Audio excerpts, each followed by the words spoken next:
good oiling, this could.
Clive, what brings you to the rest?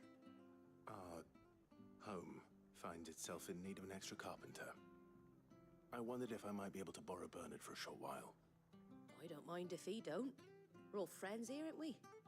Thank you, Martha. Do you know where I might find him? He went up to Cressida on business. No idea what, mind. Place is a ruin. Far as I know, he's still there. I'll look from there then.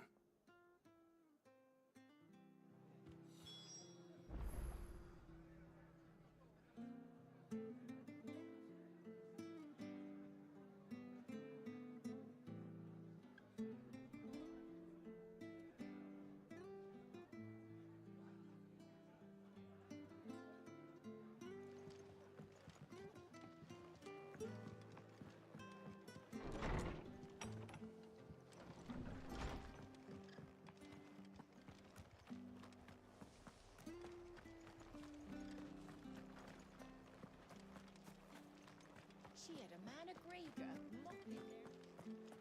Please, teach me how to fight.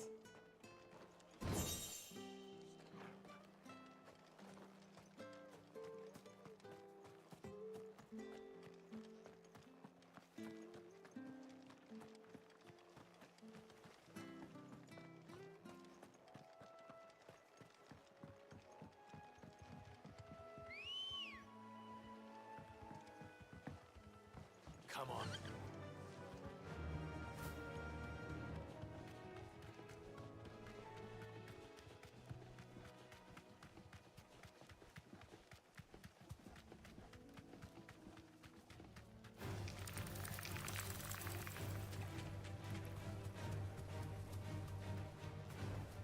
Be safe.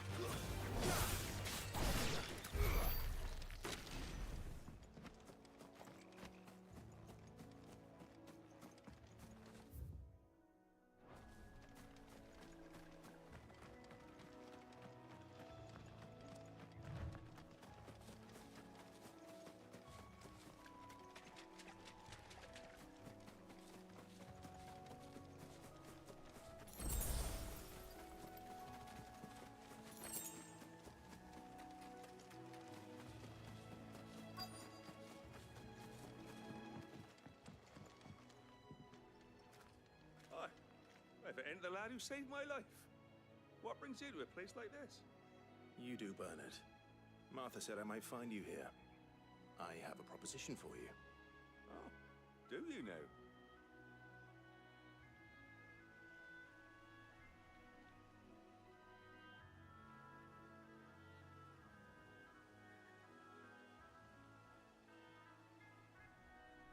Building a workshop, you say? Well, that beats tacking boards to bridges, sure enough. And if Martha didn't mind me being gone a while, then neither do I. You just tell me where you want me. That's the spirit. I couldn't ask a favor, though, could I? Before we go? Of course.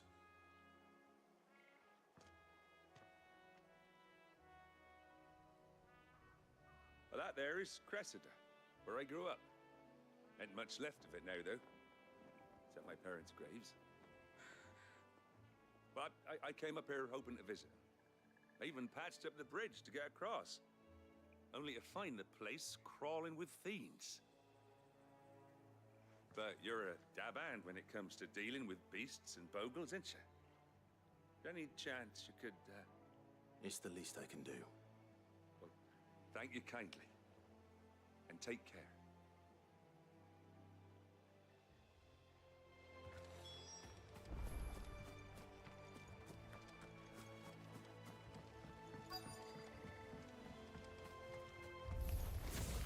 This shouldn't take long.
That should do it.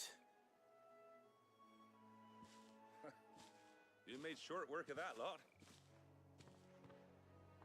Thank you, son. Now my folks can rest in peace once more.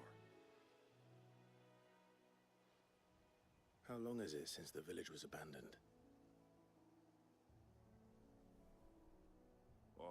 nobles started packing their things after the duchy fell. Between the Blight and the Imperials, you just couldn't make ends meet.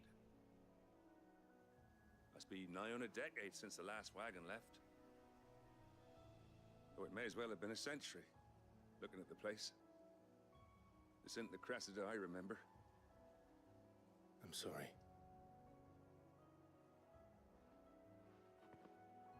Ah, don't be. Can't live in the past, no matter how nice it might have been. Soon as I'm done saying a prayer for those that raised me, it's on to your hideaway. I'll meet you there.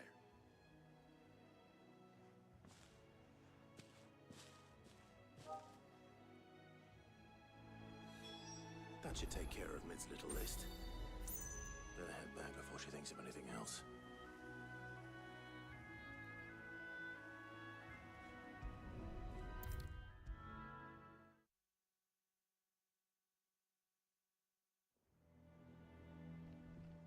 All right, Clive? You've all done then? I am. I've placed your various orders, and a carpenter by the name of Bernard is on his way from Martha's Rest. That's brilliant. Thanks, Clive. Is there anything else you need? Nope. Blackthorn and Lady Karen have already sent over everything I asked for, and I've got all my plans drawn up. So as soon as Bernard gets here, we can get to work. I can't wait.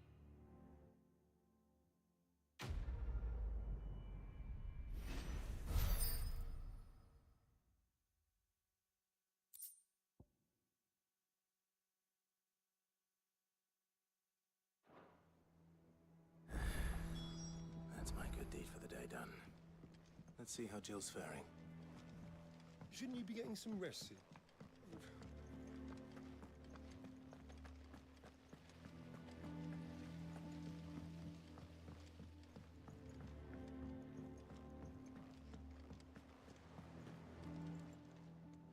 How may I help you today, Clive? Come to claim your just desserts? Here you are.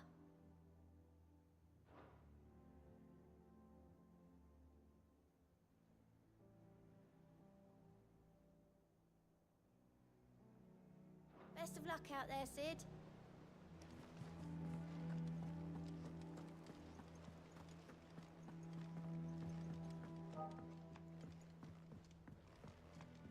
The little uns have been up to their old tricks again. Drawing on. Do you have a moment, Sid? A team of curse breakers has gone missing near Northreach. Which team? Coles. They were sent to liberate a carriage of bearers before they could be smuggled to market. They were moving in for their assault when the carriage was attacked by goblins. A curse breaker managed to release a Stolas amid the confusion, but this was days ago. They should be back by now, but I've heard nothing from any of them. I can't help but worry that... They know the work is dangerous. But I'm sure they're fine. But what if I've got them all killed?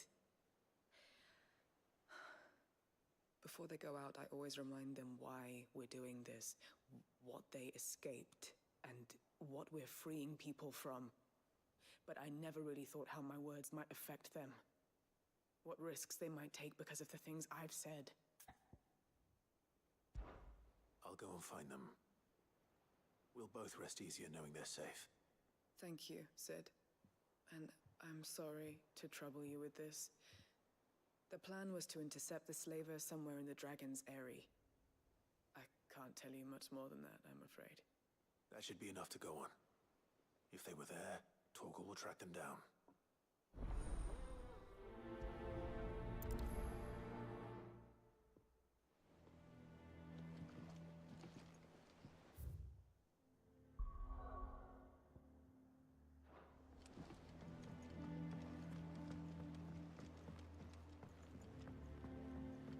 Here, what's everyone whispering about?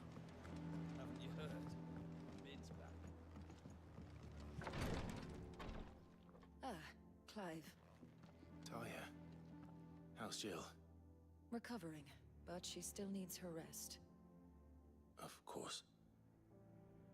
Take good care of her, won't you? I'll do my best. Oh, Gav was looking for you. He said he had something to show you in the shelves. The shelves. Oh, that's right. He went to ask Harpocrates about Torgal. He must have found something.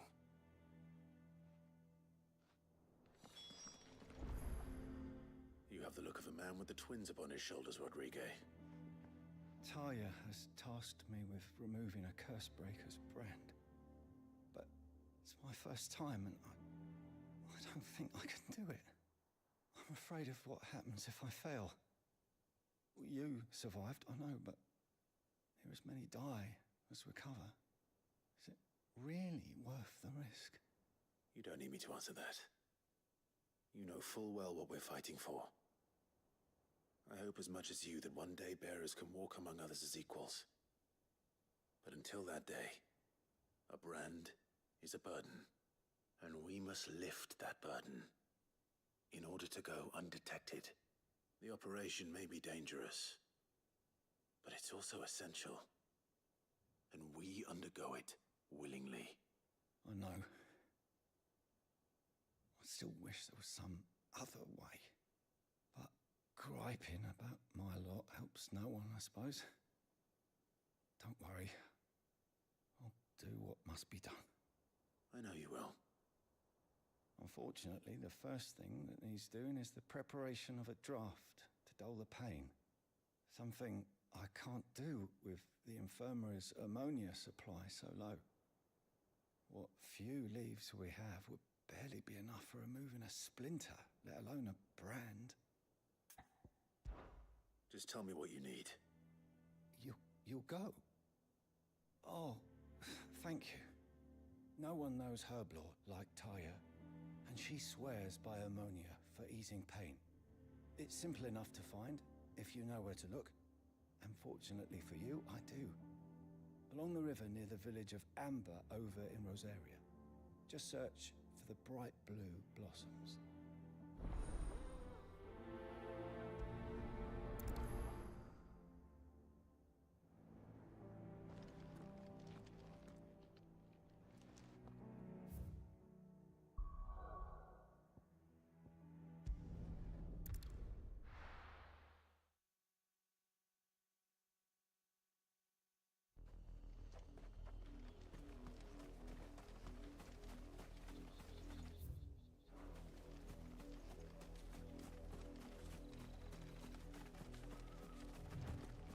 Was easy enough to find. Now for those herbs.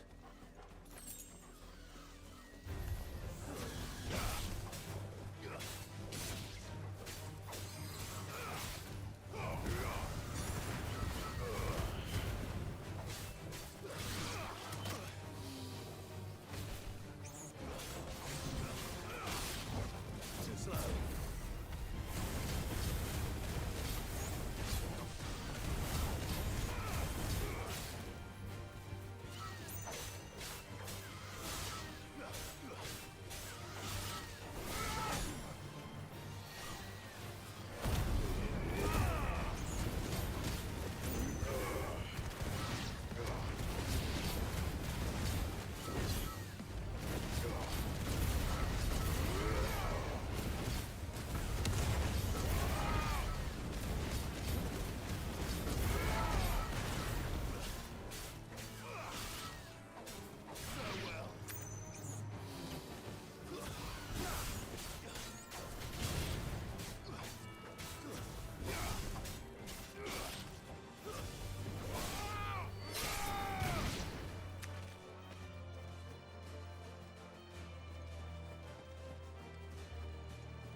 This is the only plant around here with blue flowers. I hope it's the right one.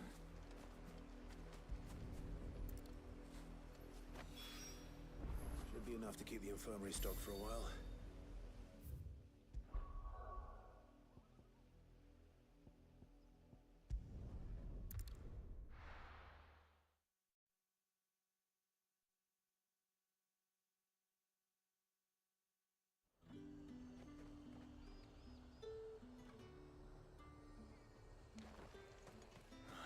Slavers don't even bother with Northwich now that all the highborn have fled south.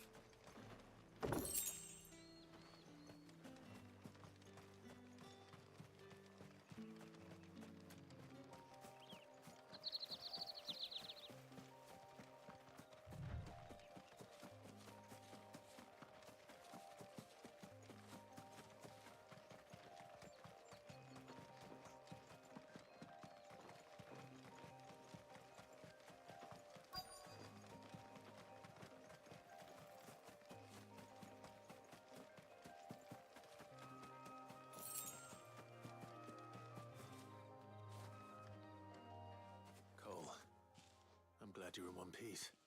Just about. Sid, if you don't mind me asking, what are you doing here? Doris sent me to find you. She hasn't heard anything since the attack. She's been worried about you. I sent a runner to the Dame in Northreach. The hideaway should have learned of our survival yesterday.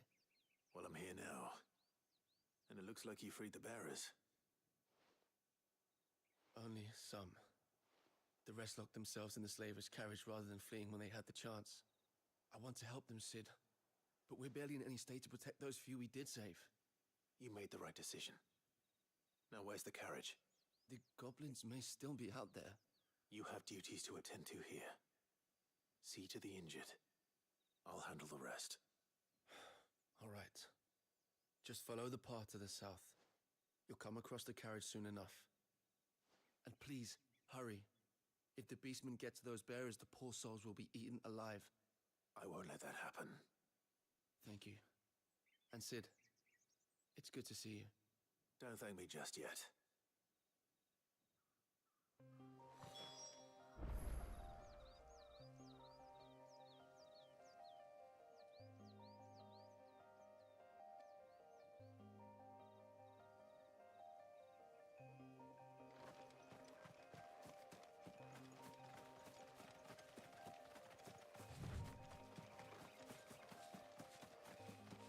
They're trying to get into the carriage.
Who are you? A friend. Are there any more survivors? Why didn't you flee with the others? If the goblins had made it through that door, you wouldn't have stood a chance. Why should we run? One miserable death's no worse than another. Perhaps. But we're here to give you another choice. Freedom, safety, the life you've been denied. Come with us. Let us protect you. Sid, I couldn't just let you... You weren't too late then. Thank the gods. This man risked his life to save yours. To give you a second chance. Fine. Do with us what you will. What we'll do with you is take you to safety. After that, it's up to you. Your lives are your own now. You can leave the rest to us, Sid. We'll get everyone back to the hideaway. Thank you. I'll let Doris know we're expecting new arrivals.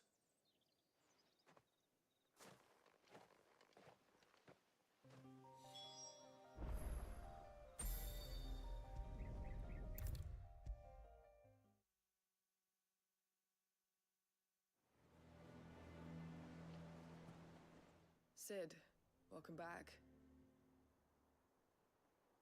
A stolus from the Dame arrived not long after you left.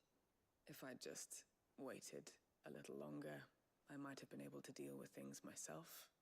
Or maybe I wouldn't. I keep making the wrong decisions. Cole and the others got home safely.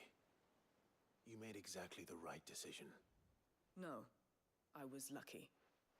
I've been tracking that slaver for months, and then I sent Cole and you after them, woefully unprepared. What kind of leader sends people into danger without considering all the risks? I should have urged greater caution, told Cole to be wary, to pull back at the first sign of trouble. We swore the same oath as you, Doris. It's good to see you safe and well, Cole. I'm sorry. With all due respect, we Cursebreakers don't risk our lives because you commanded of us. We risk them because we believe in our cause. No one with doubts ever joins our ranks. The agony of removing the brand more than sees to that. We all know how much bravery that takes. Cole, I never doubted your courage. Only my ability to see it put to good use. Thank you for your faith in me. I'm not sure I deserve it. I sometimes wonder if I might prefer to risk death alongside the others than ask it of them. But I'm a Cursebreaker. I swore an oath too. I have a role to play, and I must trust that I'm the right one to play it. You will. In time.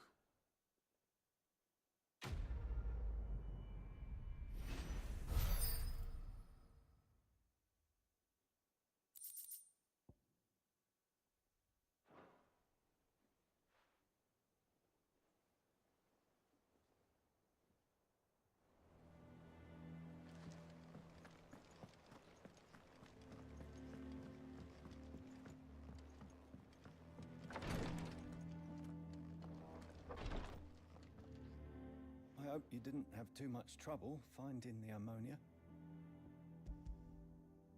Only the usual. Oh, yes. This is it. And more than I was expecting. I dare say the patient won't feel a thing. That is, unless I... You'll do fine. Taya trusts you. Which means I trust you. The hideaway would be lost without skilled physicers like yourself.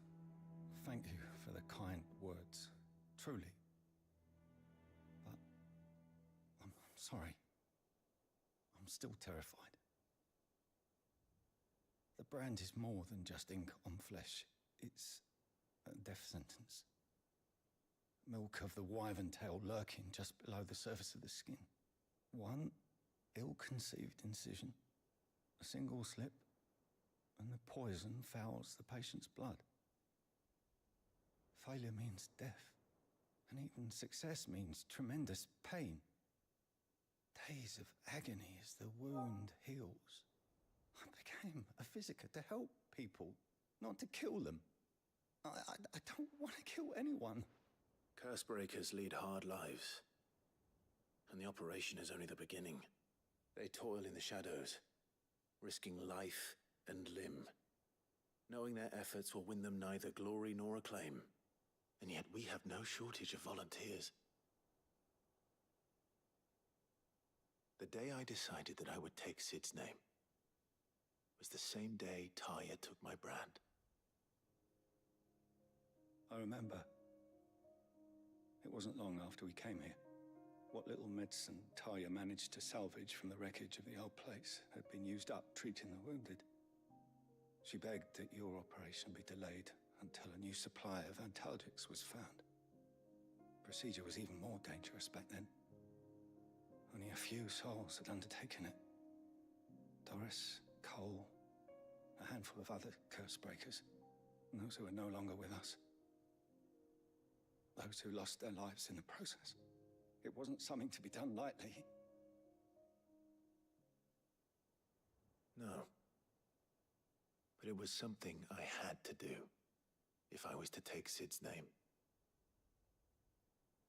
He always led from the front and never asked anyone to take a risk for his cause that he was unwilling to take himself, even if he knew that it might cost him his life.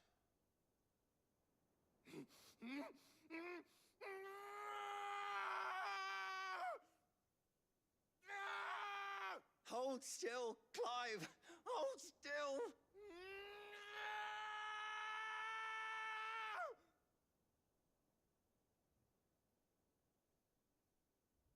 I knew there'd be pain. That I might not survive. And I was afraid. But I also knew that I would never be able to call myself Sid. I didn't know. We all want our brands removed. But it's a decision each of us must make for ourselves, on our own terms. Rodrigue, I know your work isn't easy, but neither is going under the knife. Be a shoulder for your patients to lean on. Stay strong for them. You sound like Taya.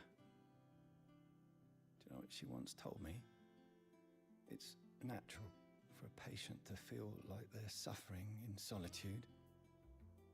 And it's a physicist's duty to see that they don't. Thank you for helping me remember that. I won't falter. Not again.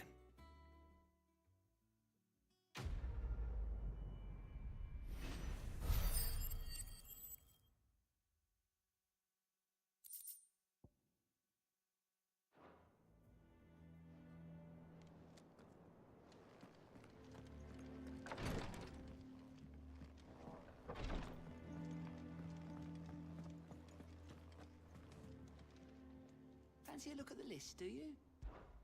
Oh, same old. So. Oh. And Sid, but he's still.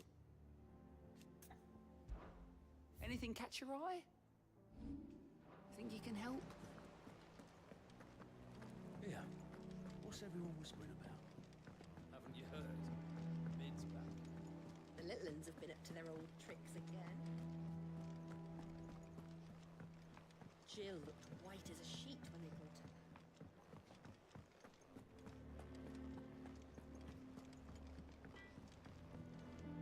What do you need? I always thought I could teach the best. Oh. Not saying Fordian, do you?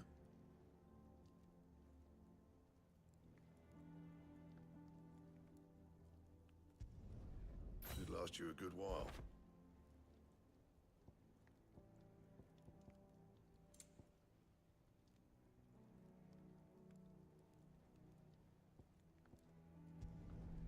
Not bad, if I do say so myself.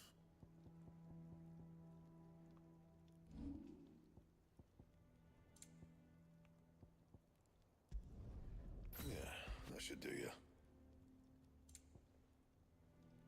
Anything else?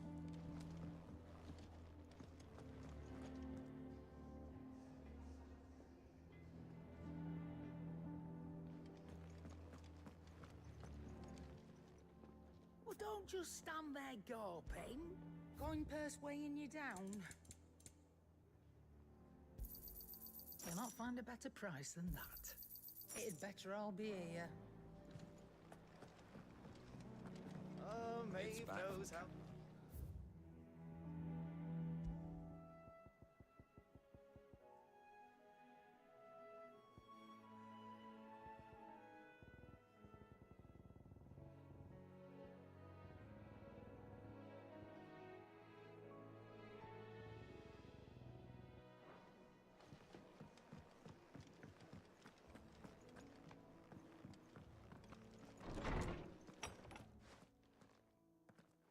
Clive, where have you been? I've been wanting to ask you something about Torgal. Where did you get him, like, in the first place?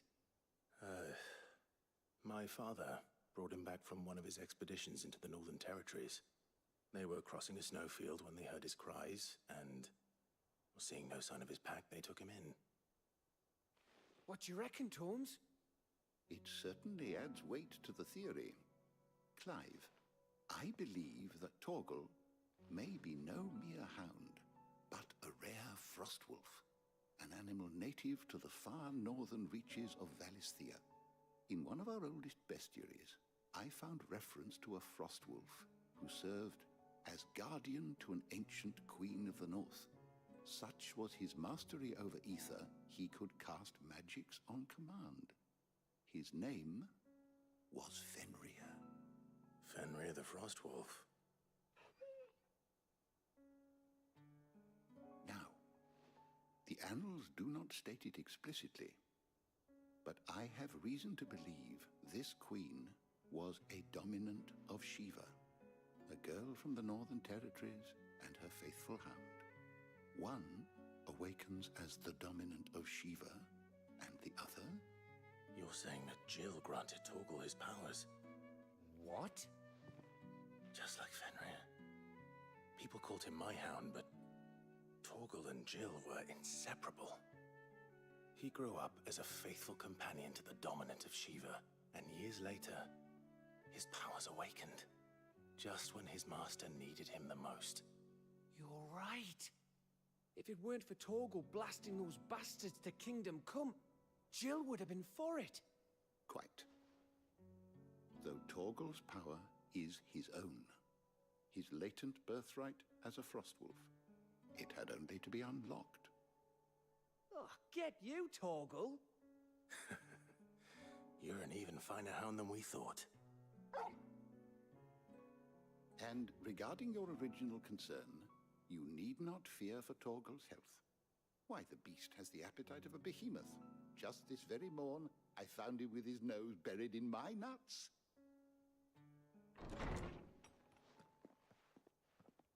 There you are! I've been looking everywhere for you. Bernard's here. I need you to introduce us so we can get to work. I shall be a moment.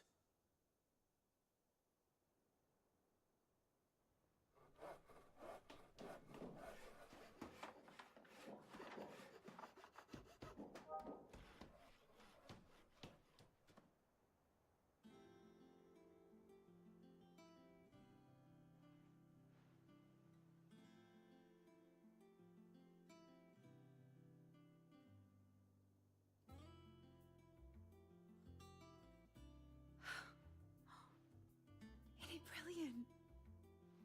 It is. Well, I couldn't have done it without you. You and everyone else. But I promise I'll pay you back. I'm gonna work my fingers to the bone for you lot, starting right now. Just you wait. I'll make wonders like this world's never seen. Then I look forward to seeing them.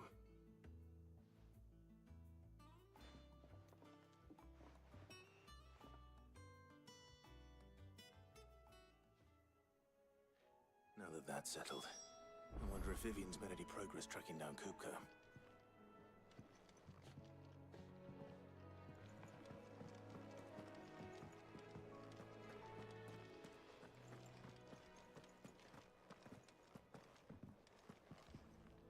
Thanks for letting me do this, Clive. I'll pay you back, I promise. I wish Miss... I wonder what she's going to send you now. I think I'll wait till Mid's away to take a tour of her dungeon.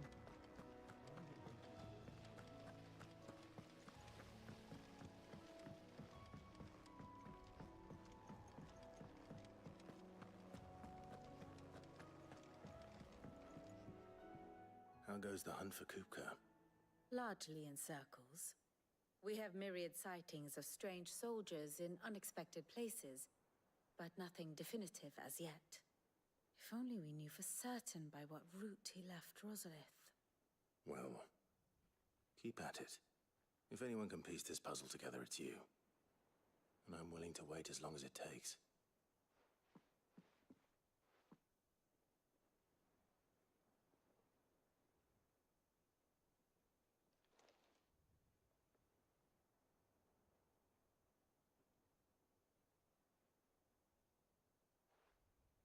What? Here? Would that be a problem? Do you know, Clive? I believe it a mercy that you didn't inherit your father's throne. Your poor people would surely live in fear of you.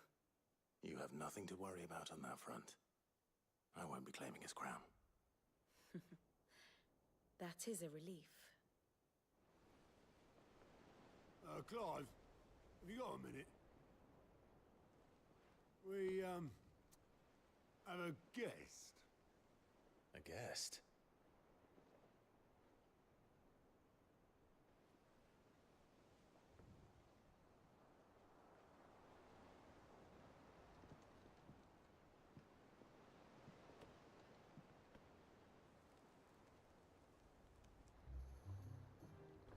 For your trouble. It was a pleasure, in hindsight. Uncle Byron? Clive, my boy! Tap a cask and stoke the ovens, for your favorite uncle is here!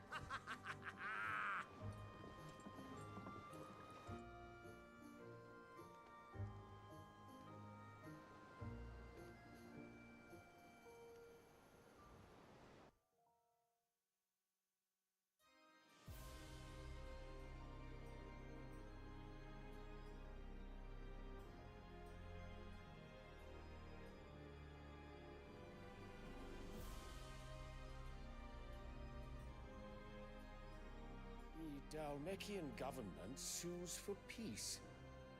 How shall we respond? If they're willing to accept their fault in the matter, I see no reason to refuse them. Still, we must insist on substantial reparations. Twinside stores are not as bottomless as reported. Aye, and we have many more mouths to feed. We shall just have to have the Dalmeks empty their treasuries for us.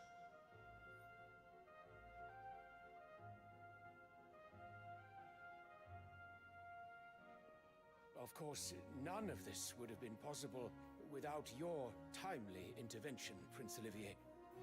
Indeed, I doubt any of us would have had the courage to trade words with the mighty Titan, nor less the wit to win him over. The Empire owes you a great debt. May the blessing of the crystals go with you, Your Highness. May the blessing of the crystals go with you.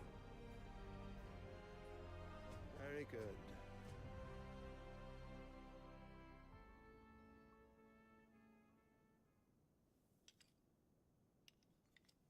Now, let us come to the question of precisely when the Dalmeks will withdraw their troops. Dion's fire could rid us of them in mere moments.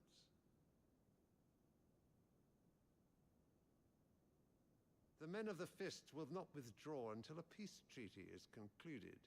So let us keep the negotiations open, give them time to gather what gold and trinkets they can. And once they deliver that which we demand, what worth is a piece of parchment? Your Radiance, were Prince Dion to take the field, the enemy would surely send their own dominant to meet him. And while His Highness would, of course, prevail, there would be heavy losses on both. You need not fear Hugo Kupka. He is engaged on the Western Front. Even were the Dalmeks to send for him, he would not arrive in time. As much as I would enjoy witnessing a clash between Bahamut and Titan, it is not to be. And what of your subjects, Your Radiance? If the fighting spread to the city proper, the people would bear the brunt of it. There will be losses, it is true. Yet for every citizen who falls, another can be bred. For every home that burns, another can be built. The Empire will live on.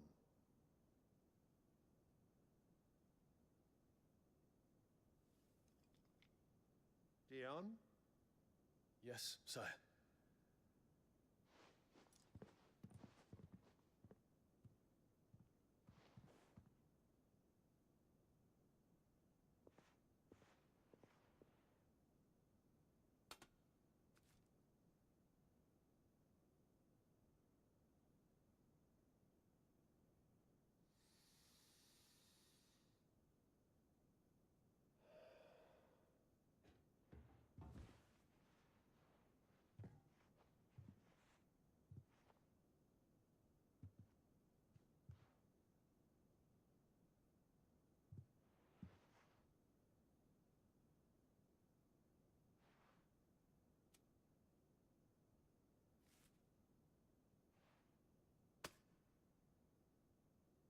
Prepare for battle.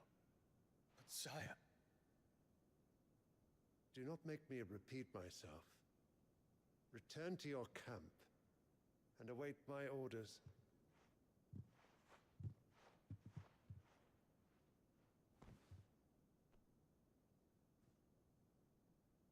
If that is your wish, Your Radiance, I shall depart at once.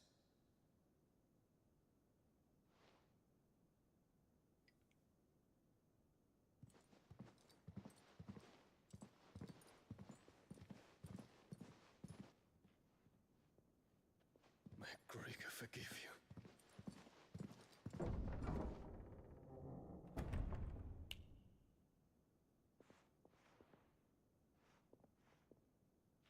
What do the astrologers augur? The stars are in agreement, Your Radiance. The shadow of treachery hangs over Prince Dion.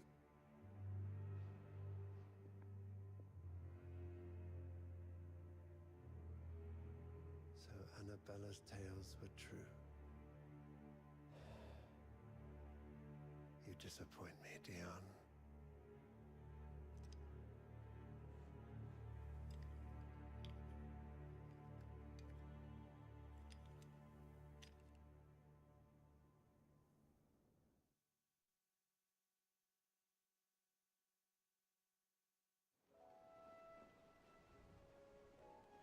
What on earth is Uncle Byron doing here? Only one way to find out. The little uns have been up to their old tricks. It's just one thing after another around here.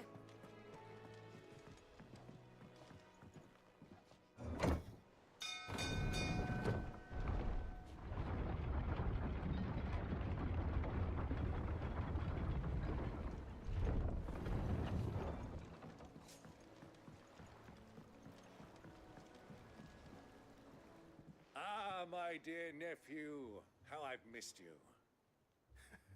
How did you find this place, Uncle? Through the good offices of young Sir Wade. He really is the most helpful fellow. As are you, I hear. The Guardians and those they freed tell the most outlandish tales of your heroics in Rosalith. Which is why I came, to learn the full truth of the matter. Sort the fact from the fiction, so to speak. You were working with the Guardians of the Flame to evacuate the people of Rosalith to Port Isolde. I was, aye. Then I have questions for you. Please, come inside, Uncle. Gladly. You there? There are 2,000 gold talents in those chests. See that they're added to my nephew's coffers, would you? 2,000?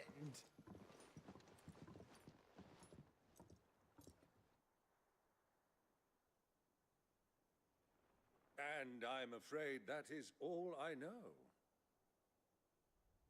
A fleet sailing south past Port Isolde. Most intriguing.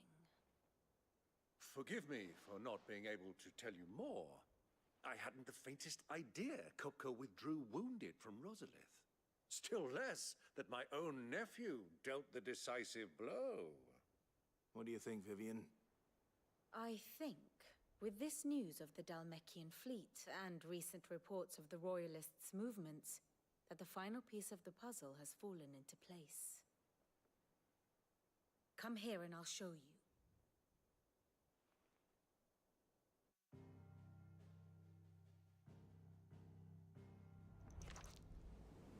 It is known that Kupka's forces entered Rosaria via its unguarded coast. So can the same be said of your visitors from Waloed? Certainly, her royal navy is famed for the efficiency with which it bears her knights from one battlefield to the next. And in the Ein Herjar, or Black Galleon, she boasts a vessel nigh as swift and every bit as feared as the kingdom's legendary cavalry. A fitting flagship for a land apart, her naval presence being crucial to her ambitions beyond Ash. Yes, it seems safe to assume that the Royalists did indeed enter Rosaria from the sea. So then, had you a vested interest in Titan's survival, whither would you take him? Why, home to Drake's Fang, a place rich enough in ether to conjure the magics needed to mend his hurts. Or would that not entail an arduous voyage around the southern cape? Let us say that the Royalists did put ashore with a mind to spirit Kupka away from under your very nose. Could that truly have been their plan for him? To load him aboard one of the ships flying Republican colors sighted off the coast near Port Isolde.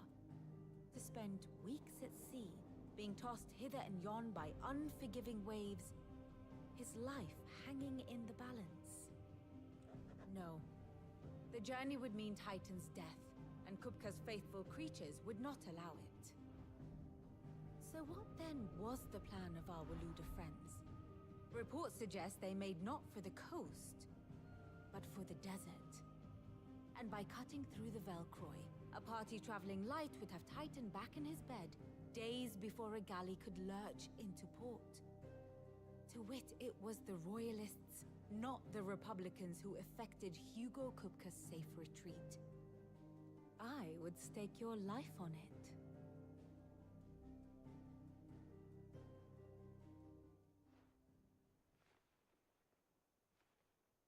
So it was the Waluders who spirited the wretch away. Now I think about it, there was something a little strange about the ships I saw. The men seemed almost crestfallen, as if in mourning, as if they believed, or were made to believe, that their master was dead. You have a keen mind, Lord Rosfield. And you have your answer. To find Kupka, you have merely to follow the Royalist trail across the Velcroy. It may well have gone cold by now, but as they say in the Republic, all roads lead to Drake's Fang. Allow me to accompany you part of the way. As luck would have it, I had intended to journey Canberward on business after visiting you here. The Fang would be but a short detour. I'd be glad of the company. Give me a moment to make ready. I need to tell my friends what we've learned, and where we're going. Very well, but be quick about it, my boy. Time waits for no man.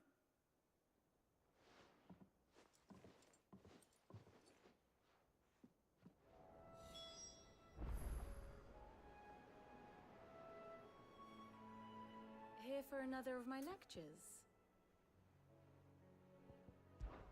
We met under... Naturally.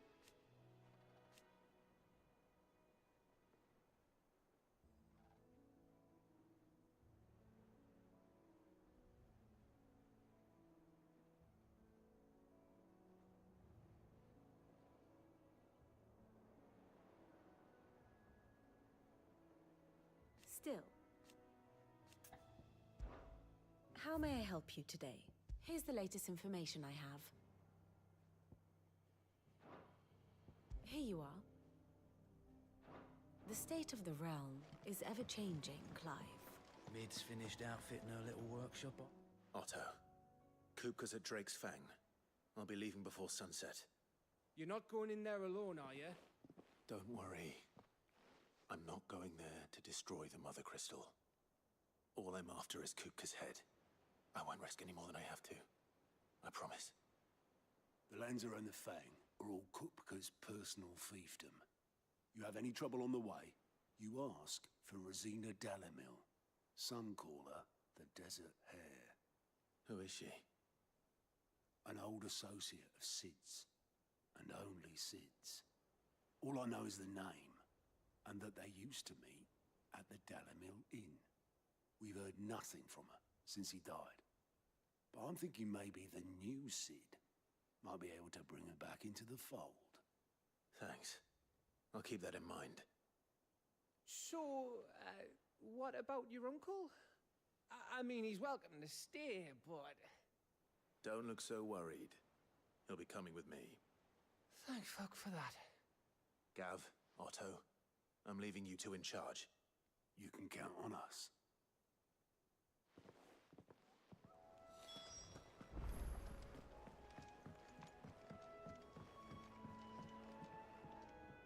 All right, Uncle.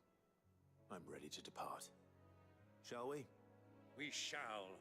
Come, let us away to adventure.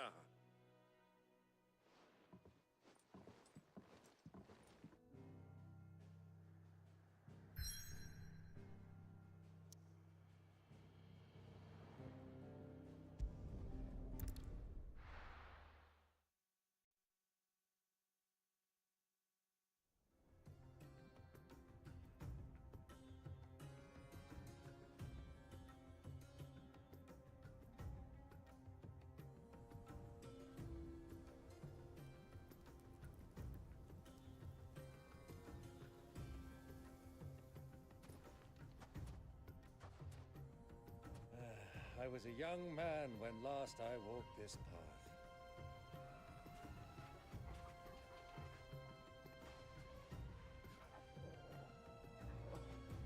There's an old trading post not far from here. The road to Drake's Fang leads through it. The trading post it is.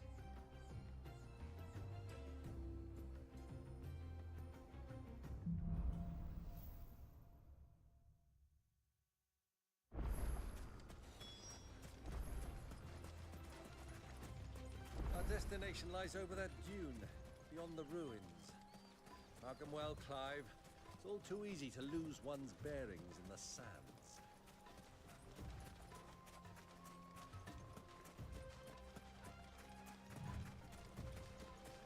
Many years ago, when you were just a boy, you and I rode this way together, accompanying your father on a scouting expedition to Drake's Fang.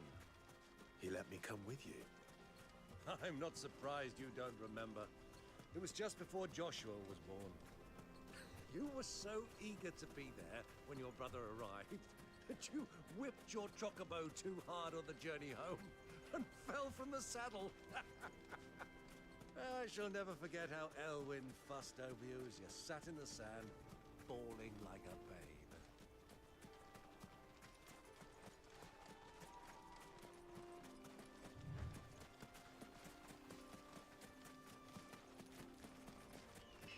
Who do you think those soldiers were in the inn? Friends of friends, I'd wager.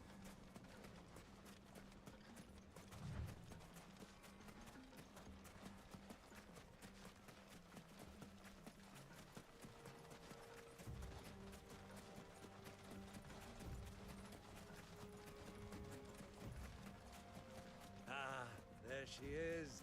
The good old Dalamil Inn. Do you know, this heat has given me quite a thirst. Quick drink before we press on?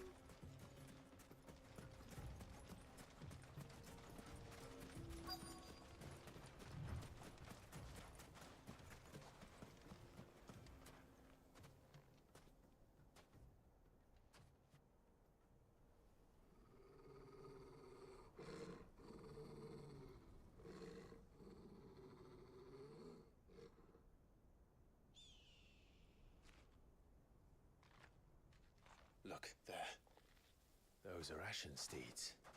No doubt about it. And such a long ride from Stonehair. Our Luda friends must be soothing their saddle sores in the inn. Shall we join them?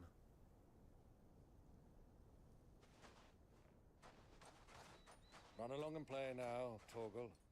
Dogs aren't allowed inside.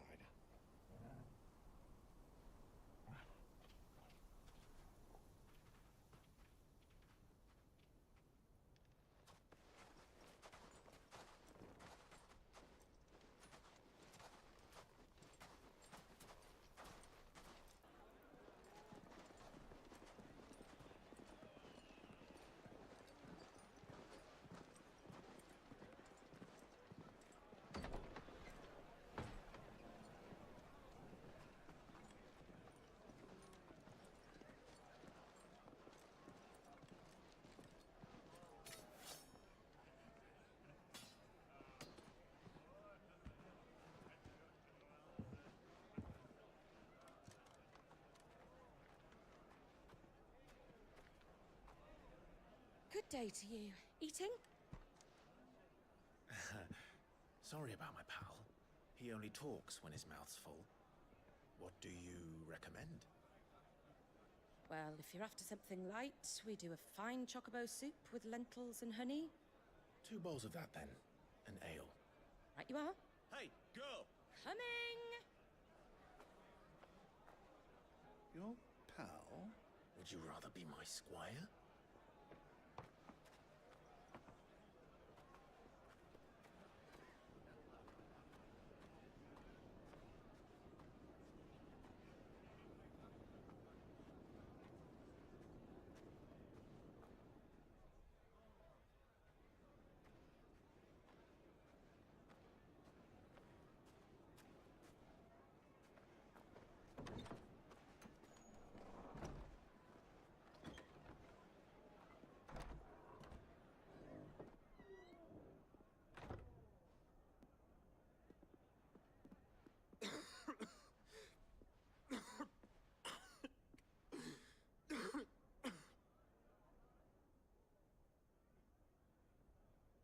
Your Grace, it is plain you are not yet well enough to travel.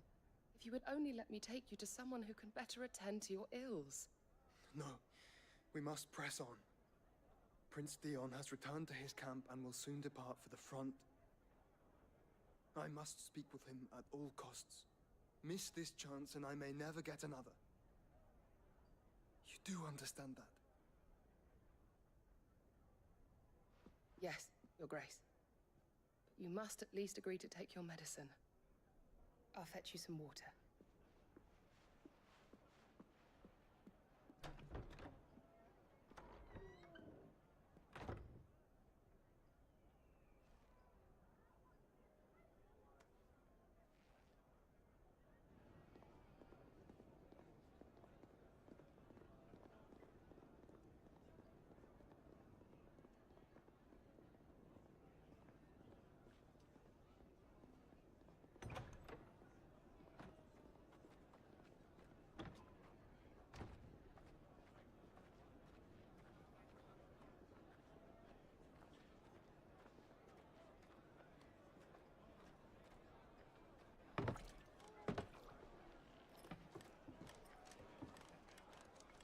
Keep watch, they tell us.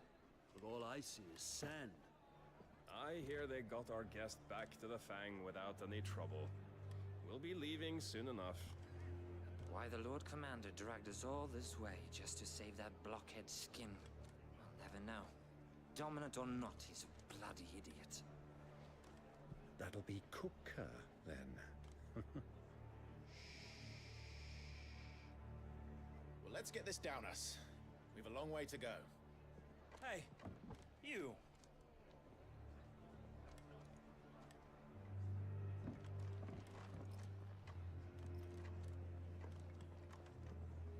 Uncle? Sorry.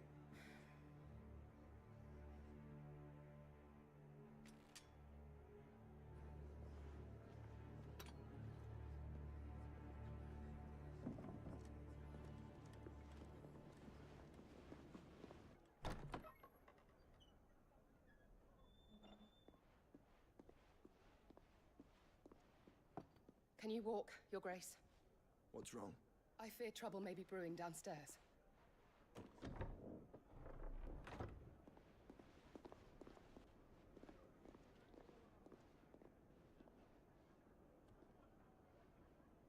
You two are travelers, are you not? Me and my companions are strangers here. Perhaps you'd be good enough to accompany us a while. Help us find our way. Sorry, lads. But we've got business in camera that can't wait. Ah, I'm sure you could spare us an hour or two. Friend.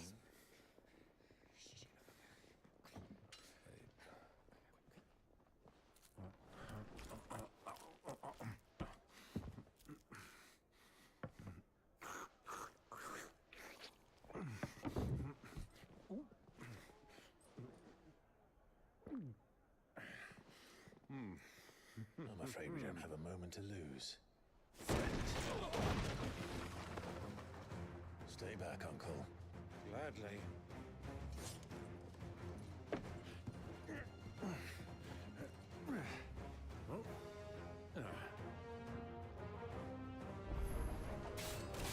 The outlaw! Take him!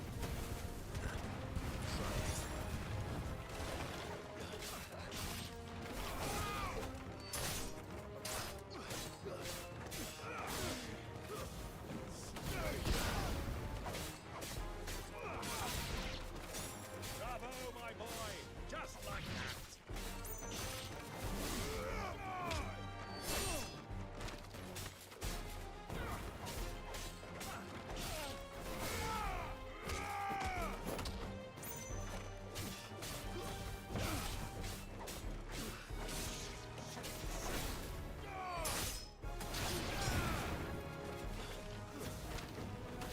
You're finished.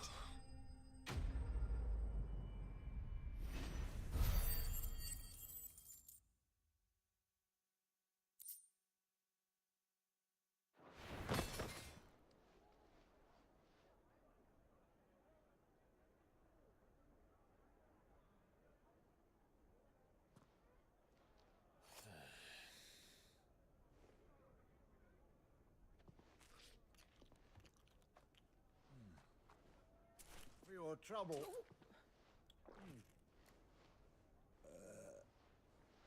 Word of advice, miss. That soup could do with a touch more salt.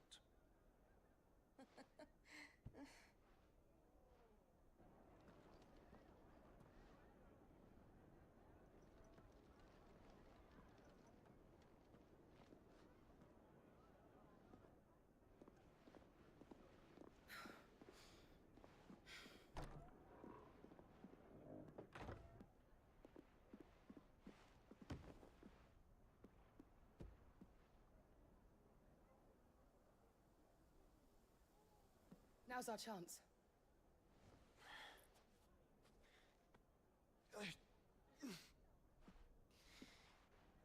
Your Grace? I'm fine.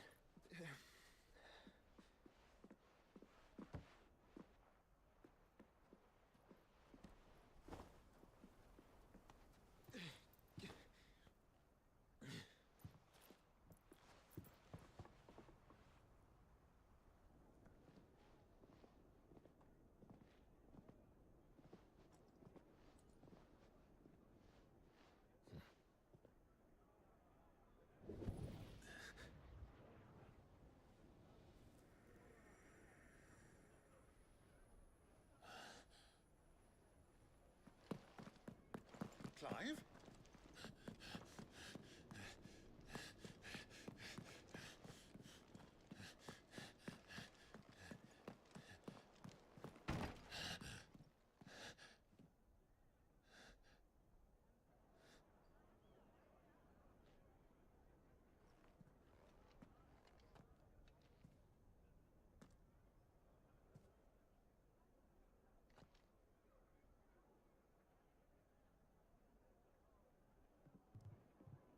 What is it now?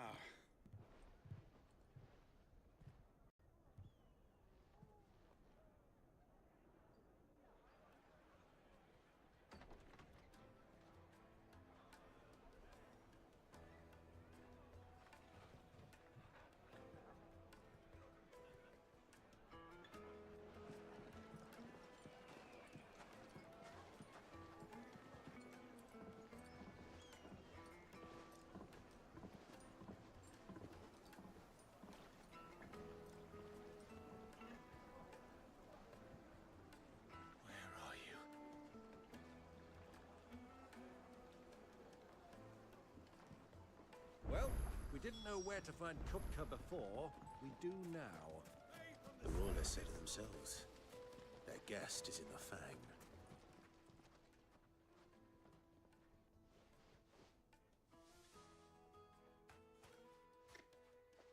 Ah, they've closed the road.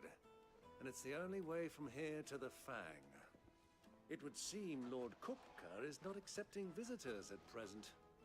We have to get through that gate. Not by force, I trust. We've attracted quite enough unwanted attention already. By guile, then. Perhaps the Desert Hare can offer us her aid. Rosina Dalamil, woman of mystery. But how will we find her? We know naught of her but her name. And that she was working with Cid. Cid's other collaborators have all been people of means. The wealthiest and most successful members of their communities. I'll wager this Rosina Dalamel is the same. That would certainly help to narrow the search. We need only inquire as to who is in charge of the town. And that's exactly what I mean to do.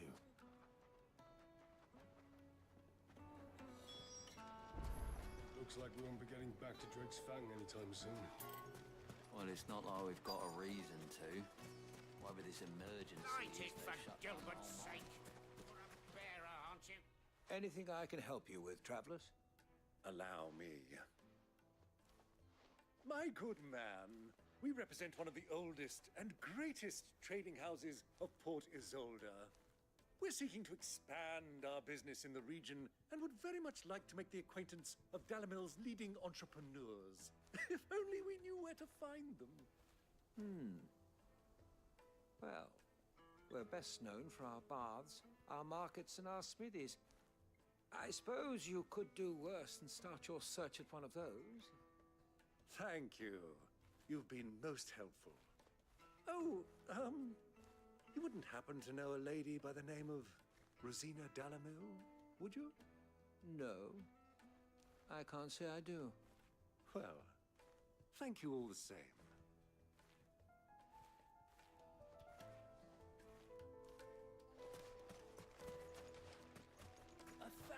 $1,000 for a measly bunch of Gazal.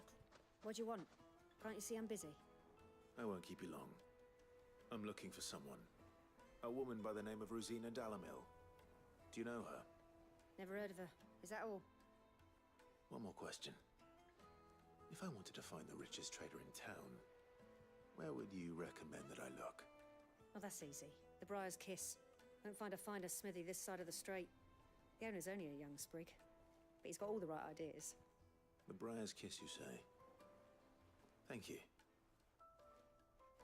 I doubt this young sprig is the person we're looking for. You said Cid's contact was likely to be an influential sort.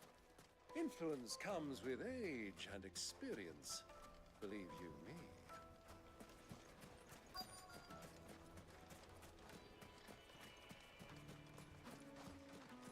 Mummy, I want to play with the crystal.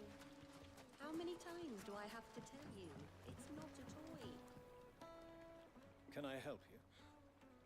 Yes, I'm looking for a woman by the name of Rosina Dalamil.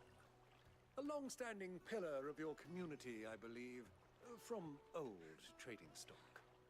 Then you should ask further. He's been here for years. Knows the place and its people like the back of his hand.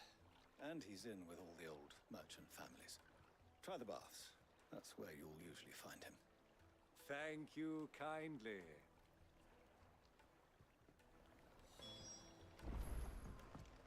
Well, it sounds like we have our man. Perhaps. Let's go and find out exactly what this Furder knows. Sweet incense! What wax candle? Excuse me.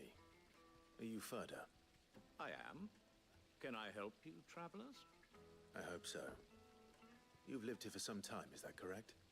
Do you know Rosina Dalamil? We believe she may be a trader of some renown. And what business do you have with the Desert Hare? She was a close friend of mine. I was hoping she might be able to help me. Very well. Go to the bordello. I'll arrange an introduction.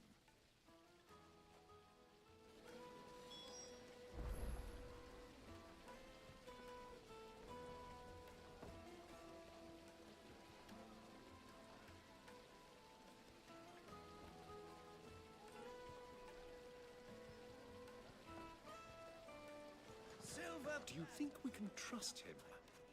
Only as far as I think he'd... So you're the ones who've been sniffing around. I beg your pardon? Don't play the fool. Stick your nose in our business and you're likely to lose it.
Who are you working for? Him or her? Him. The boss. He wanted us to test you. Though one could hardly call that a test. Lord Furder? Look what the cat dragged in. Your skill with the blade is rare indeed, my lord. A fitting talent for an outlaw. You know who I am. So what now? Call in the Men of the Rock and collect the bounty? That isn't my decision to make. Our work is done. Take him to meet his precious Rosina. She will be interested to make his acquaintance. Yes, my lord. To the Lock of Leisure, then. To the Lock of Leisure.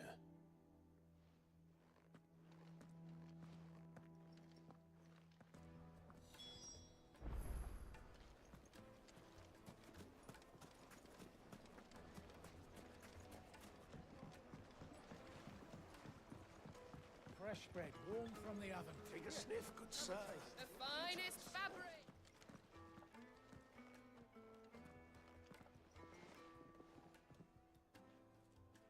Is this the place? Lubo's Forge. The Briar's Kiss. Ah, so it was the young sprig after all. So much for Rosina Dalamil being a woman of experience. How wrong I was. It was an easy mistake to make, Uncle. After all, it must have been years since Sid last saw her. Sorry, him. Whoever this Lubor truly is, he's clearly a man of means. I'd say he deserves our respect. See that he gets it.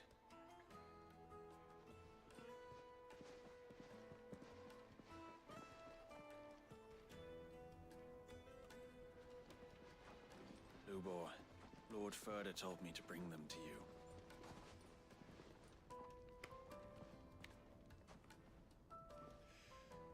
My boys tell me you're in need of assistance. Sid the Second?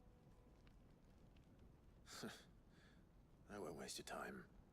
I need passage through the south gate.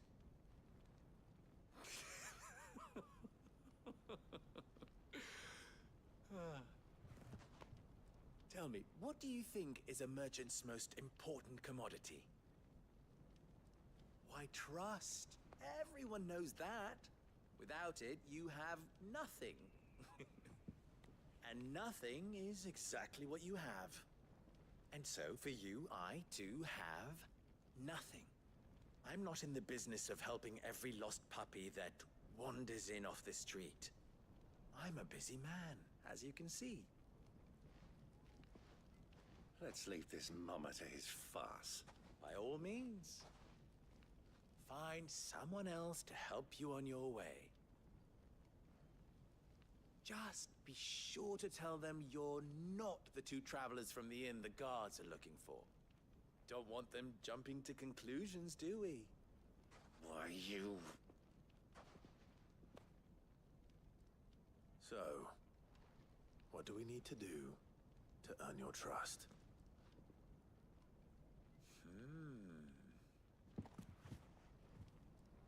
I like this one. Willing to do whatever it takes to get what he wants. Ha! Men like you have a special place in my heart. Why, you ask? Because they get me what I want. Always. Fine. So what do you want? Don't tell me you're going to listen to this swaggering scruff! We might as well hear him out. It's only natural that an ally of Sid's would seek assurances of strangers. Assuming he is an ally, of course. 5 years ago, he would have still been a boy. And yet even then I had more good sense than a man, 5 times my age? But enough of the pleasantries. We were speaking of what I want. I want you to put an end to the trouble in Dalamil. Return to me when you have done so, and you shall have my aid. Until then, I bid you good day. What trouble? If you're going to give us orders, be clear about them, damn you! Manners, Greybeard. One catches more damselflies with honey than with vinegar. What did you call me? My apologies. A word of advice in recompense. Follow the crystals. Oh, but that was 3. Oh, I'm making this too easy for you. Ha! It will be easy. Solving his little riddle should be like dealing with him. Child's play. Let us divide our forces, Clive. I'd rather not drag this parlor game on any longer than we need to. All right. Good luck, Uncle.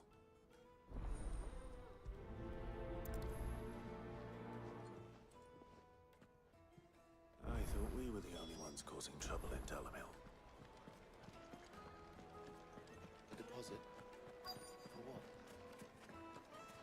Kneaded to a silken softness. You wouldn't believe how much cloud with a craft.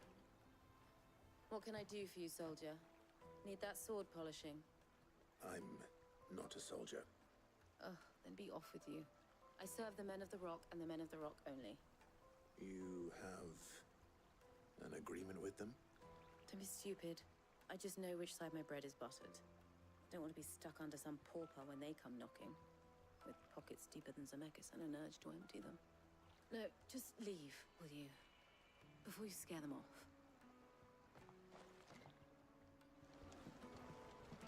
Do you think they'll be back soon? Fresh bread, warm from the oven. The most fragrant herbs and spices.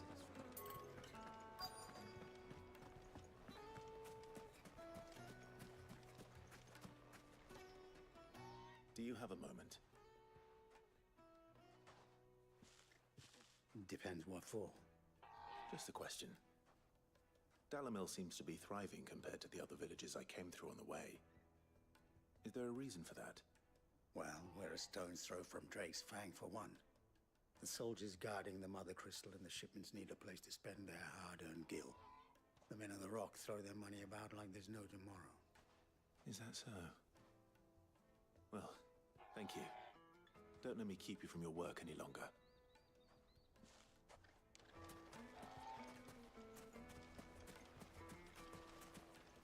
A word of advice, traveler. You see pots like this around town, you leave them alone. Unlike where you come from, fresh water's in short supply around these parts. We store what little rainwater. clumsy lout. If anything's damaged, it's the lout.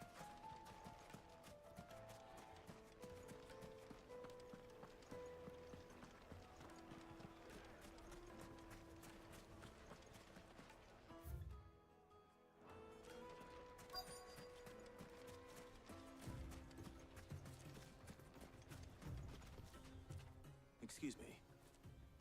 Is it true there's been trouble with crystals of late? You've heard, then? I've heard rumors. Damn thieves. Pilfering the crystals that were meant to fill our cups and light our stoves. Us common folk have hardly had a shard to share between us these last few moons. And it isn't as if we can buy them on the black market either. Whoever's taking them, they aren't sharing. I think I'm starting to get an idea of what's been going on. I wonder if Uncle Byron's learned anything of use. He'll probably be back at the inn by now.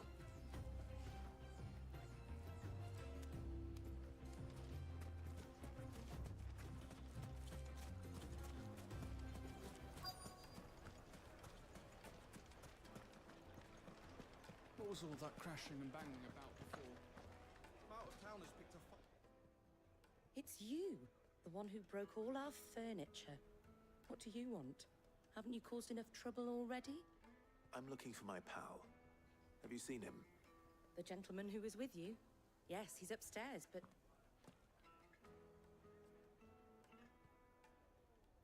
Thank you. I'll go and fetch him.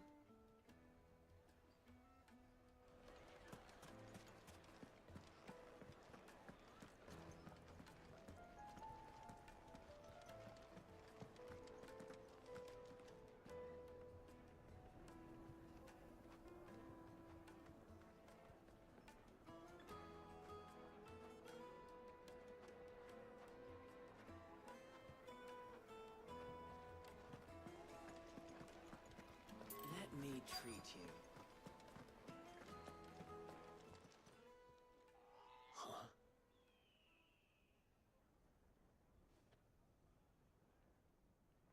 Will this suffice as a deposit? By the sands.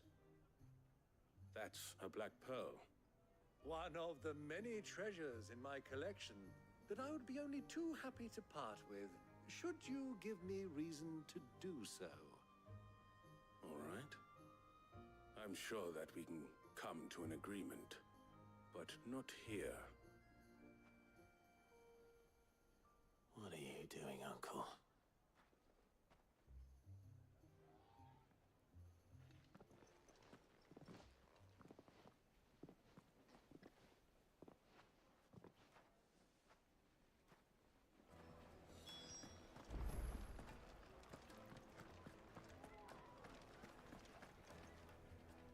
Care to explain why you're giving gifts to Kupka's men?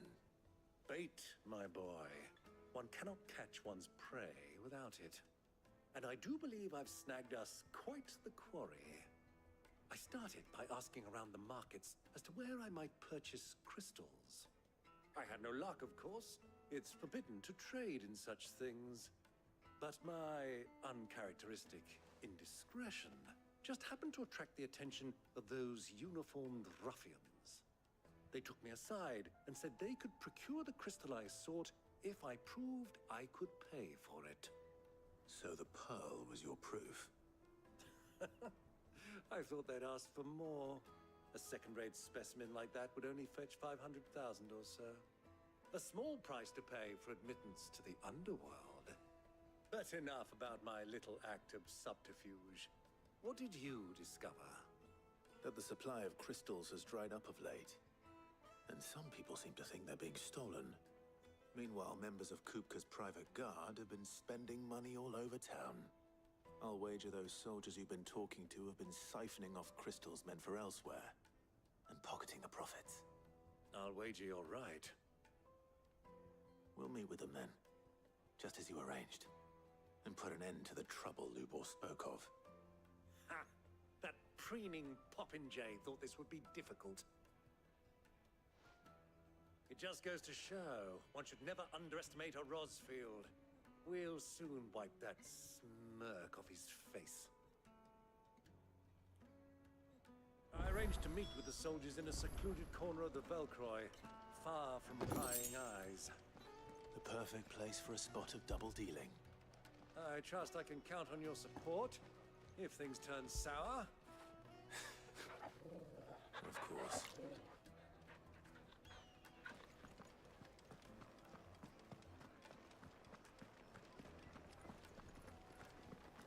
Let me treat you.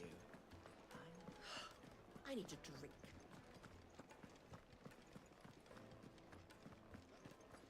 Fucking men of the wrong. Anytime they pull their snouts out of Conqueror's trouble, they want to know what to do for us. 1,000 gil for a measly bunch of Gazal greens. I named my price.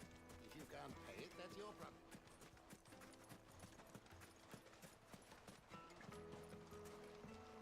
This river runs all the way to the southern seas.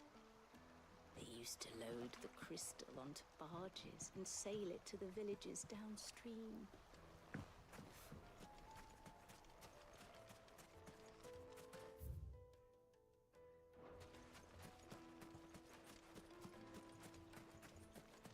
Light it, for Gilbert's sake! Hanging lanterns! Keep the darkness from you! Lights and pots! Do you think they'll be back soon? I need a new dress. Needed to a silken Juiciest meat for softness, breeze. like eating a cloud. My carpets have pride of place.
Ready, go?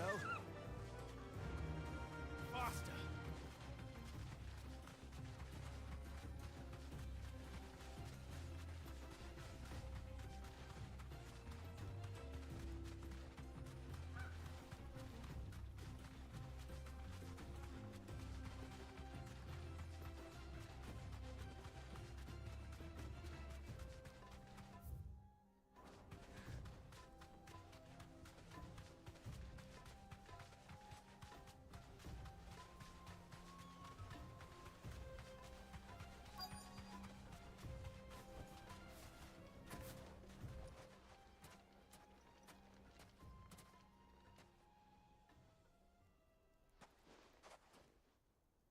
I'll take it from here.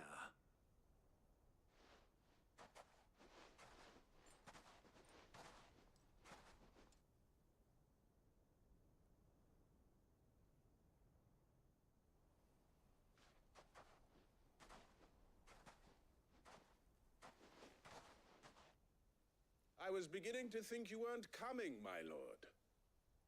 You've brought your contribution? All the silver and stones I could scrape together at such short notice? You brought the whole 500 talents. That was the price we agreed upon, yes? If you've no objections, I'd like to see the crystal. Of course. Right this way, my lord.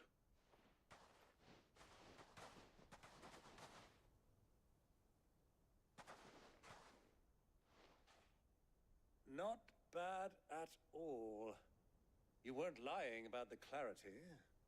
But what of security? If I were to be stopped on the road, what guarantee have I that it wouldn't be seized as property of the Republic? Because these crystals are no longer the property of the Republic.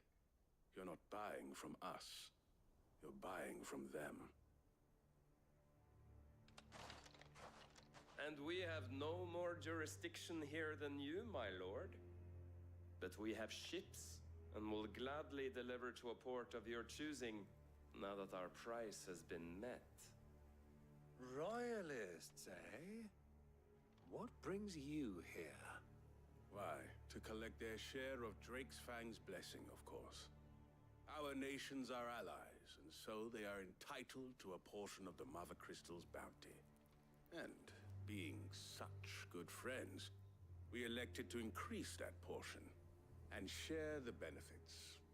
And now that these crystals are officially property of the Kingdom of Waloed, we are duty-bound not to interfere, no matter where they might happen to end up next.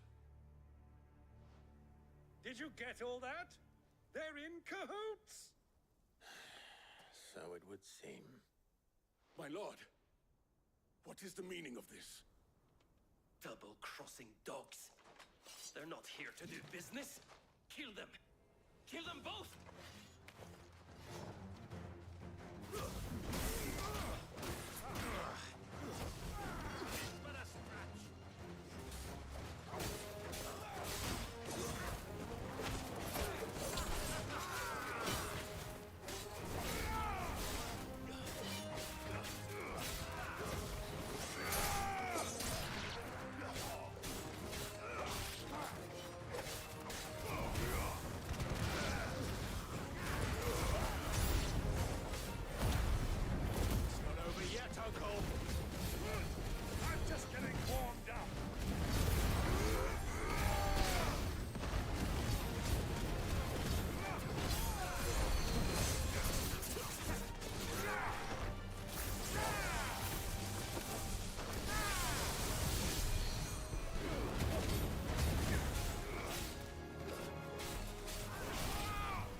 Well, that wasn't too bad. How'd you like my performance, huh? I've often played the villain on the stage. I think I did the role justice. Don't you? Greybeard, you were magnificent. The battle scene was particularly thrilling. Such a shame you didn't have more of an audience, but perhaps that's for the best. How long have you been watching? Long enough to witness your uncle's sordid transaction. I hardly expected one so venerable to degrade himself so thoroughly, buying one's way into the confidence of degenerates. Ingenious. This was the trouble you spoke of. The men of the Rock taking crystals meant for the common folk and conspiring with the Royalists. Well, now it's over. Indeed it is. The people of Dalamil had scarcely any means of redress against Kupka's men, let alone a foreign army.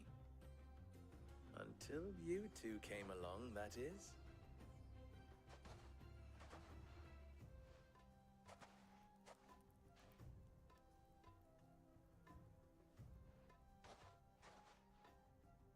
Well, we'd better get these crystals back to town.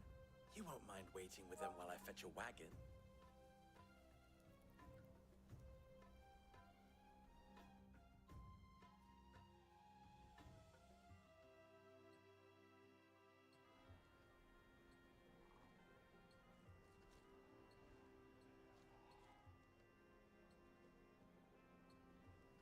It occurs to me that I still don't know your name. Clive. So, Sid the Second is a Clive. I suppose it could have been worse. Well, Clive, you held up your end of the bargain, so I must do the same. Passage through the South Gate, was it not? To tell the truth, you've helped a little there too.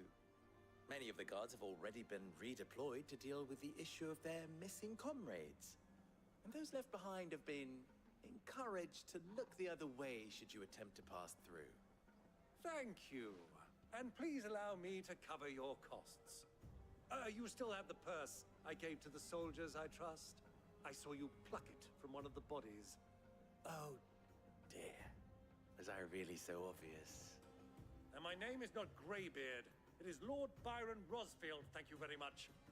No, thank you very much, Greybeard. Double the... Ugh! Here, wear this.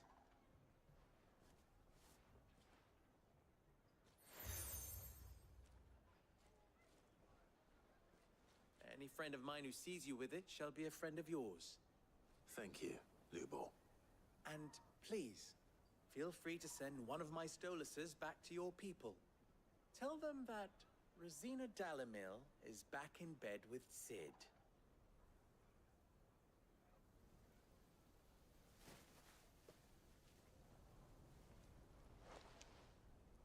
Omia Lostelan.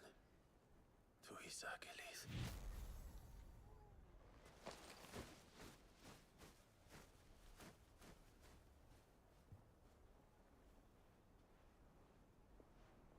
I'm trusting you, Sid. Or should I say, Clive. So be sure not to let me down. I have a reputation to uphold.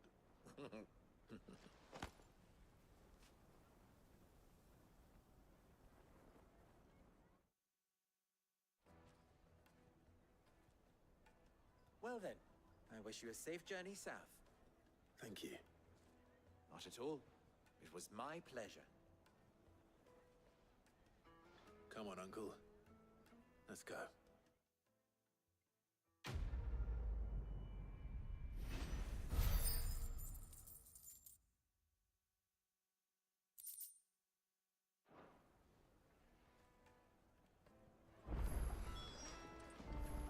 Is it true what I'm hearing? The men of the Rock were carting off our crystals from... The finest fine. Light meat and dark, fresh from the grill. Made from the stoutest stoneware. Everything I've worked for. All those years of toil. Every coin I've ever earned is tied up in this place. Are you all right? The baths are closed. Leave me be.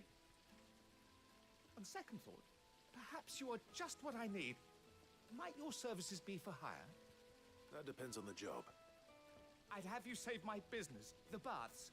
The water's turned scalding hot and all the crystals in Dalamil wouldn't be enough to cool it. I've no doubt that my woes stem from the water's source. But I can't go and investigate for fear of my customers thinking I've abandoned the place. I'm bound to these baths in more ways than one. I beg of you. Go to Dusnoff Terraces. Tell me what you find there. All right. I'll go and take a look. Wonderful. It's not far. Leave the market by the south gate. The smell of sulfur will guide you the rest of the way. These baths are all that keep me from an ignoble end in a debtor's prison. My livelihood, my very life, is at stake.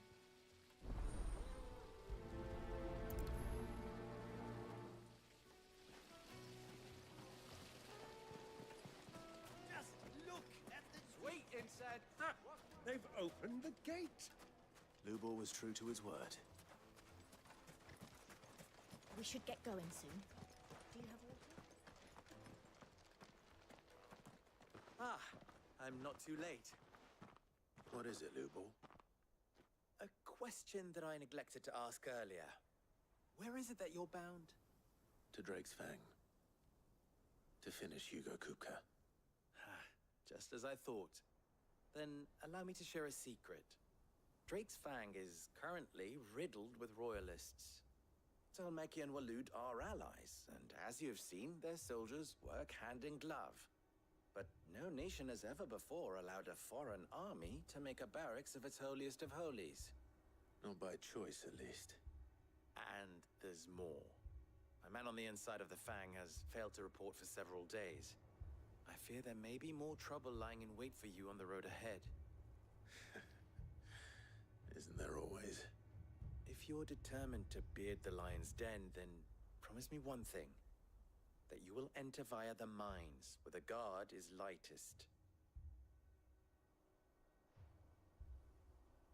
I've lost one Cid already. If I lose another, people will start to think me careless. I don't plan on dying. Not before Kupka does, anyway. Well, so long as you have a plan.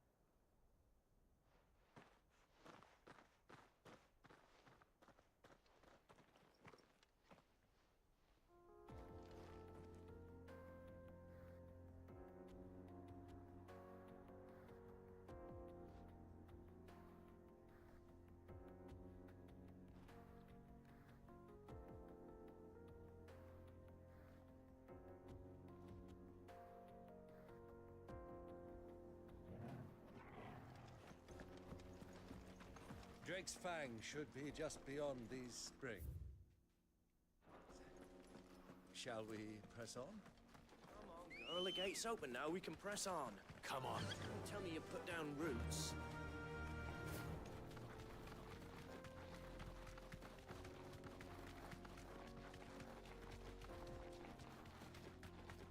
What the hell are those things?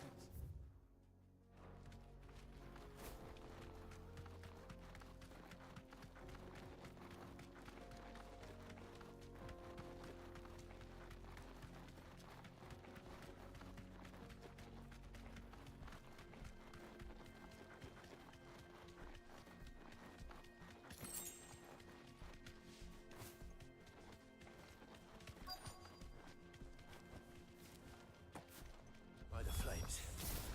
That explains the heat.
Let's cool things down a bit. Let's hope it's enough to keep the baths from boiling.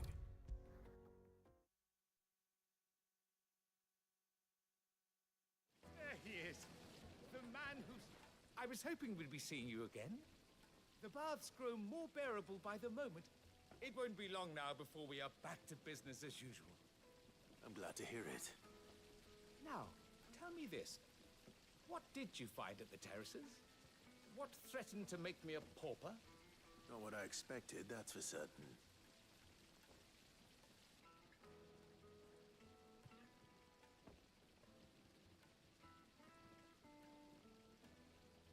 You tell a fine story. That's not to say I don't believe you, though. Creatures made of flame, eh? That's something new to worry about. But I burdened you with my worries enough already. Here, a small something by way of thanks. Right. It's high time I got back to work. With a little luck, the day might yet be salvaged.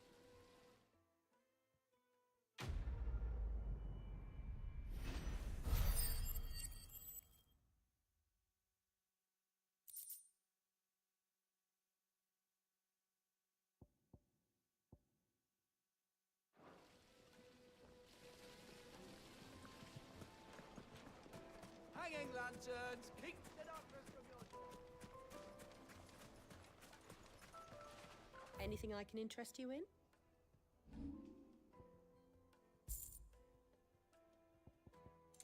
Thank you for your custom. We should get going soon. Do you have water?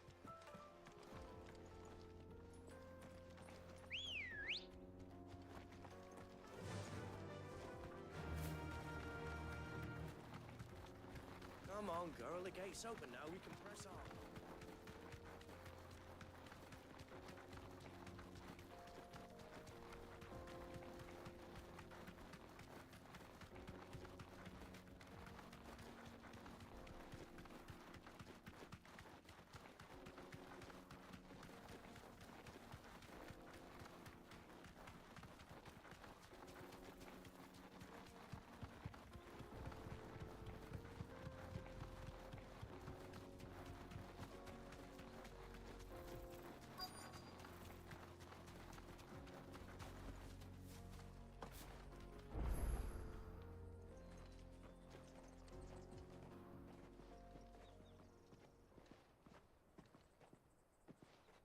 There it is. Drake's Fang.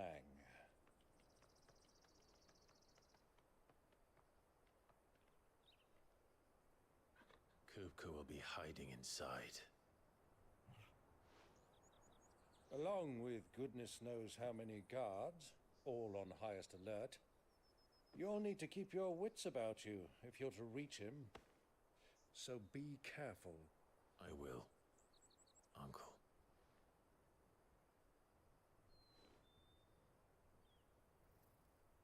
Before you go, Clive, allow me to apologize.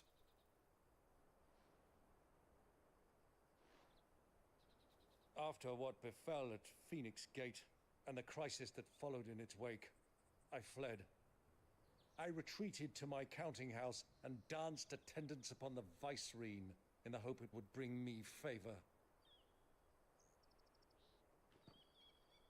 I betrayed my nation to save my skin, like the coward I am.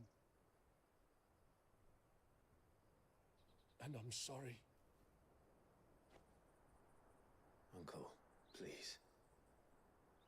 It's not too late, Clive. Rosaria is yours by right, and there are those that would help you to take it back. Had I the courage of my brother, I might already have done so. But that ship has sailed. You, however... No. Forgive me, but I cannot. I fight to build a new world now. A better world. Where men can live and die on their own terms. I was raised in a nation that strove to improve the plight of bearers.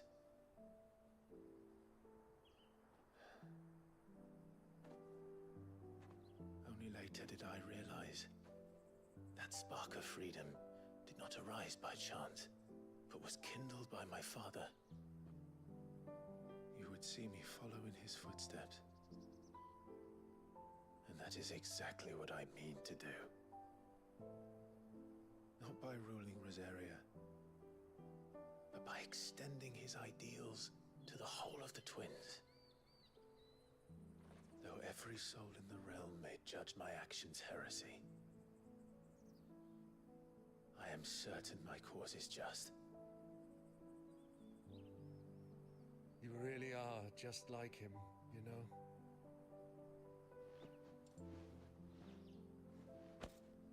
Thank you, Clive, for coming back to me. I am proud to call you nephew.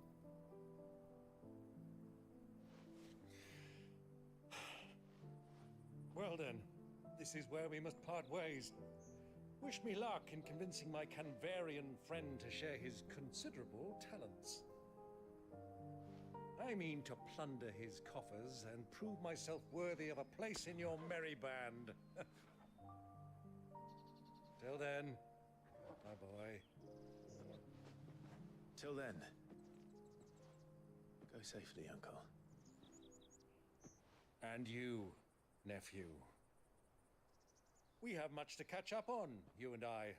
I shall expect you to regale me with the tales of all your adventures when next we meet.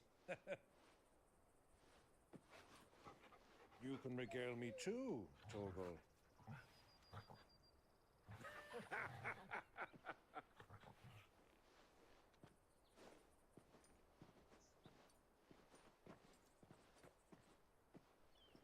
I'm coming for you, Kupka.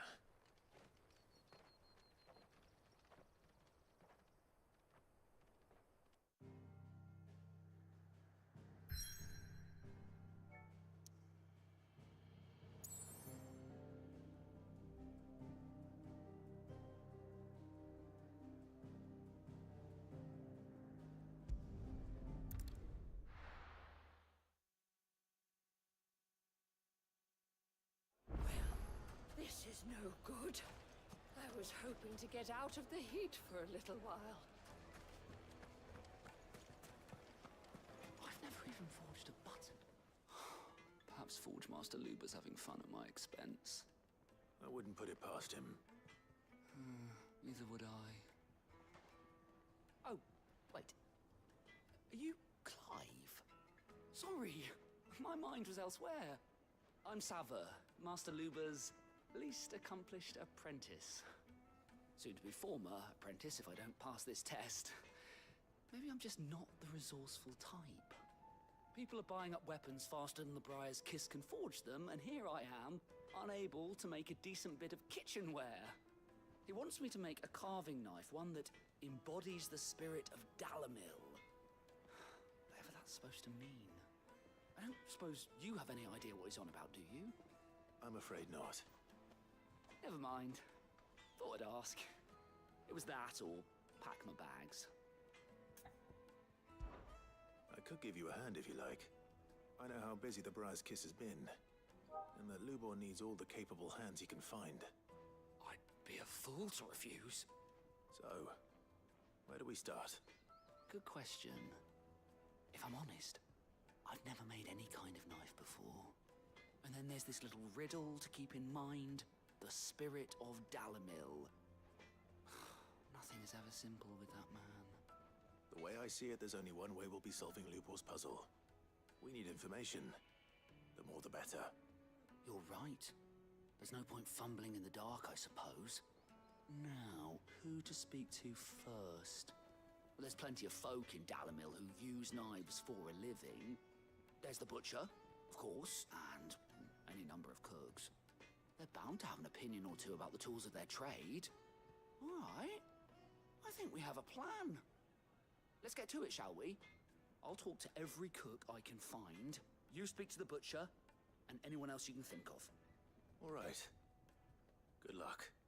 Let's hope that someone says something useful.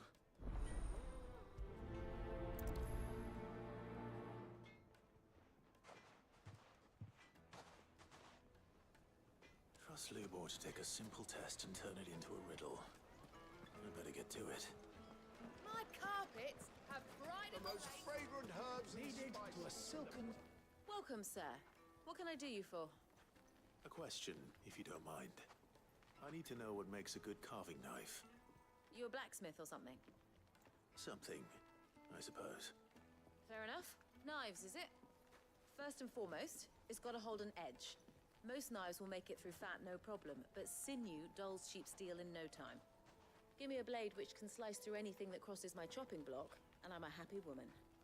So a knife that stays sharp. Makes sense.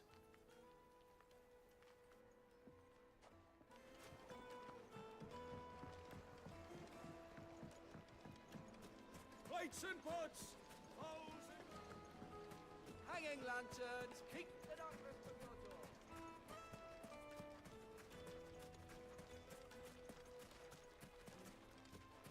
Mummy, I want to play... Crystal, how many times do I have to tell you? It's not a toy. What is it? I'm in no mood for chatter. Sorry. Do you mind if I ask your trade? Hunter, why? I have a question. Can you tell me what makes a good carving knife? I assume you use one out in the field. Has to be able to put up with some punishment. Can't be dealing with a brittle blade, not while I'm on the hunt. If your knife snaps every time you use it, you'll be spending coin as fast as you make it. Times are hard enough as it is. Thank you. I won't keep you any longer. All business, eh? Man after my own heart. So, a carving knife should be hard-wearing and hold an edge. Hardly a revelation. Let's hope Sava had better luck than I did. Just look at the detail.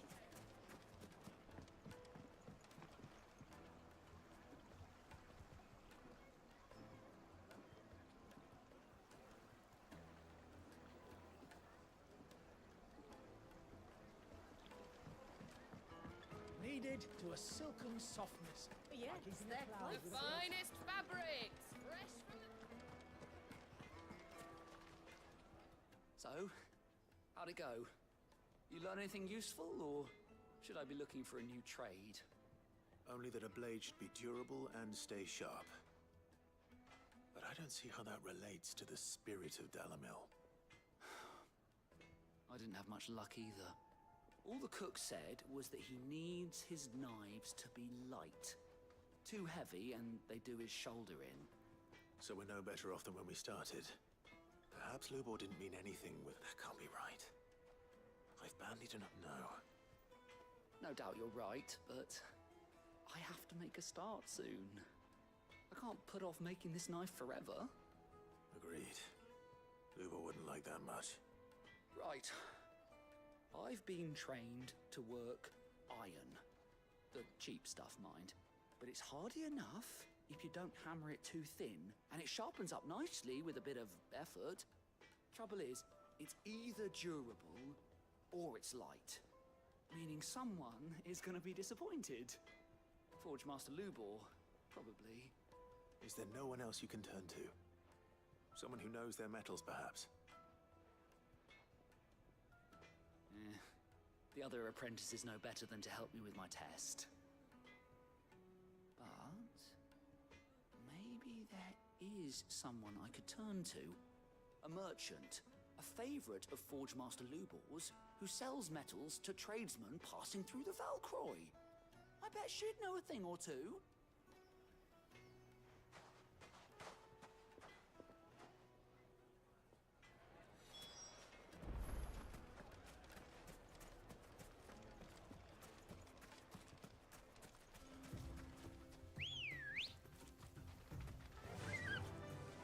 Faster!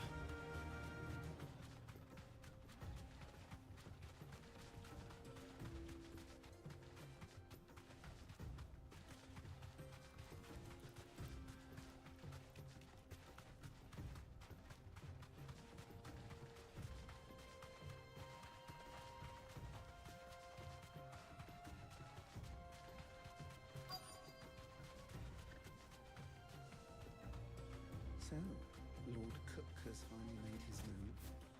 Yeah. I expect that's why there's so many soldiers in town, to deal with any Imperial reprisals. Any luck? Or will you be needing help with your bags? Well, I asked her, but... Oh, you tell him. If you're looking to make a knife that will impress a master like Lubor, there are options. They're just not that viable. Featherlight adamantite knives will get passed from generation to generation, never needing so much as a lick of the whetstone. But adamantite ore is unique to ash, so it doesn't come cheap. And it's beyond my skill to handle. Unique to ash. Are there any materials unique to Dalamil? Something which could be mixed with iron to refine it. Make it lighter. What are you getting at? You said that Lubor trained you to work iron. Then that's what he'll expect you to use. But he would have known that it would either be too heavy or too brittle for a carving knife. Perhaps his Dalamil remark wasn't a riddle, but a hint. If it's cheap metal you're using, then there's always limestone, I suppose. Folk first settled Dalamil to get at her mineral deposits. And, if you know the trick, it can be melted down in the furnace to drive out impurities from low-quality iron. Bloody hell! That must be it! I don't suppose you know the trick, do you? It's hardly my speciality, but I've been around enough blacksmiths to know how it works. Looks like I've got some learning to do. Clive, I hate to ask after all that you've done for me, but... The limestone? Fine. I can hardly abandon you now. Besides, I want to know if this is the answer to Lubor's little riddle. I can't thank you enough, Clive. You'll have no trouble finding limestone over in the terraces. The place is bloody made of it. Then I suppose I'll meet you back at the forge. Right you are. I'll see you shortly. So, do you crush it up, or just... Good girl. Yeah!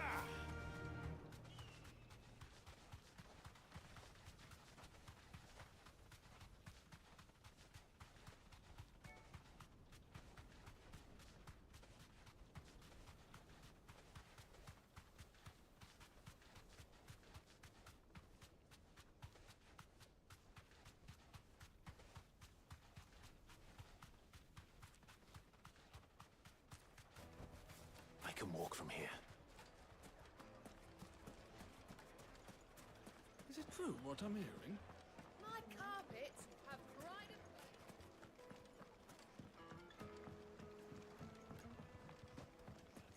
Made from the stoutest stoneware. Hanging lanterns, keep the darkness from your...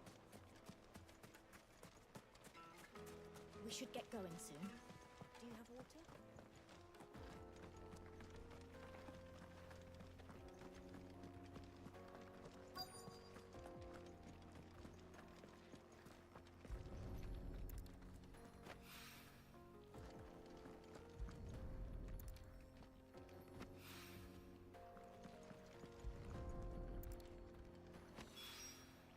One rock looks a lot like another. But hopefully this is what Southern...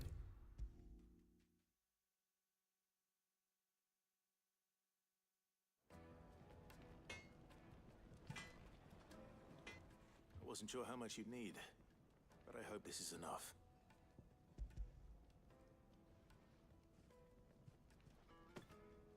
You are one of the good ones, you know that? You and that merchant both, she's got quite a gift for teaching that one. Now, time to see if limestone is the secret weapon we were hoping for.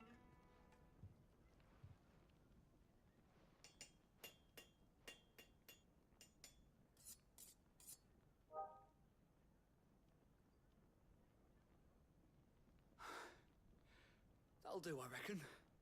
A knife forged from the very rocks of Dalamil. Her spirit, if you will. It's a fine-looking blade. I only hope Master Lubor agrees. That sounds like my cue. And just as well. I was getting tired of waiting. I'm sorry, Forge Master Lubor. Let's take a look then, shall we? First things first, Sava, do you think this is a carving knife worthy of the fine people of Dalamil? I'd like to think so. But what do you think? What do I think indeed? It's sharp-ish, but it won't last long with hard use. And it's heavy, heavier than it should be. You might not think it just to hold it for a moment, but sell that to a cook and you'll never hear the end of it. It looks like someone paid a visit to the terraces. The limestone was a step in the right direction, granted, but one that still leaves you short of the mark. And I was so certain I had it all worked out. I don't know who you found to teach you that little trick, but it certainly shows initiative. Next question. How much do you think I would charge if I'd made this? Well, if it took you even a fraction of the time it took me, I would say you could demand a heavy purse. And who would be able to pay that? The butcher? The hunter? The cooks over at the inn? Dalamil is home to humble traders, not wealthy lords and ladies. Rule number 1 in any business, Sava, know your customers. Yes, Forge Master. This is just about passable. But only just. I'd say you're worth keeping around a little longer. Starting tomorrow, you'll have an anvil of your own. I will. Thank you.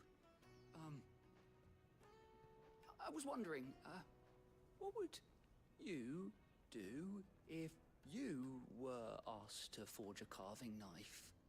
I'd do what I always do. Ask who it's for. If it was for the butcher, I'd make sure it holds an edge. For the hunter, I'd make it as tough as Titan. For the cook, light as a feather.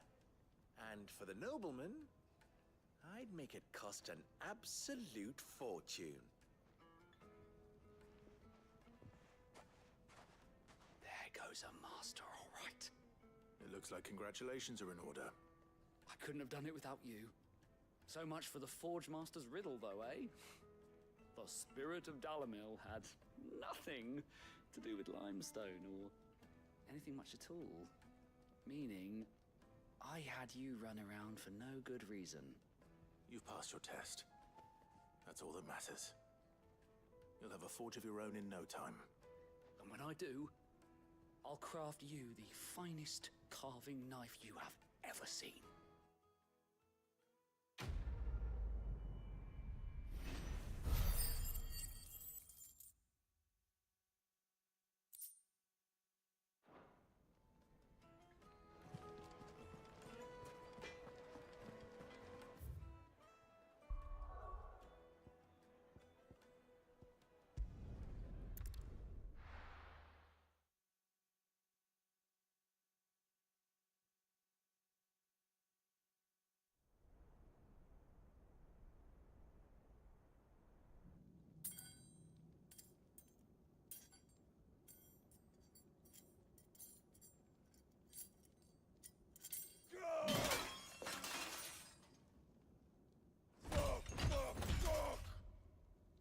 What is done? What has that gutter rat done to me?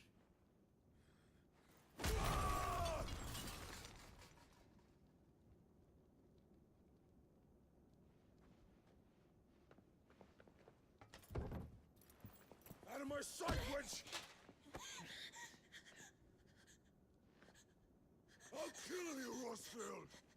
I'll rip out your heart! I'll tear you limb from limb! Peace, Hugo. The table shan't hurt you any longer. He sought to humiliate me. Me!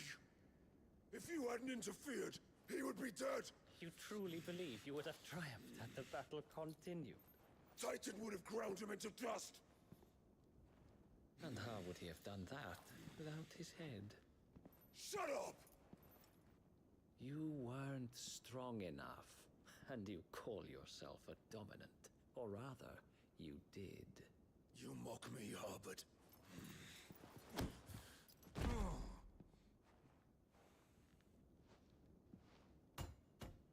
Do you see, Hugo? You are weak.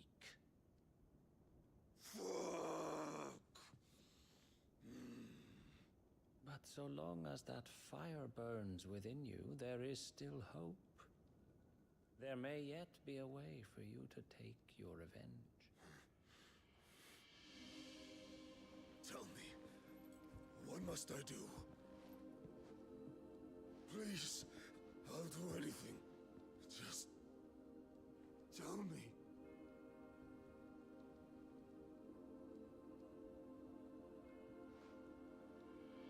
The heart. What of it? A Mother Crystal's heart is the most concentrated source of ether in all creation. Perhaps you could take advantage of that.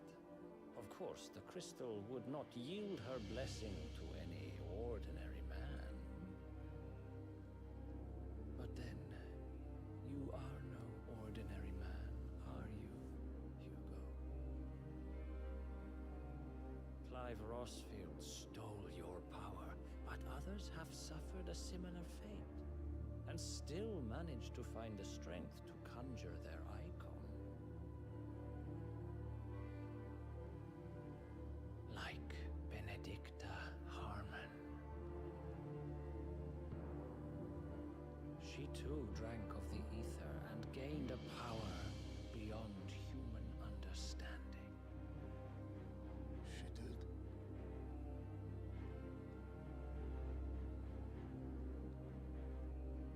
Benedicta.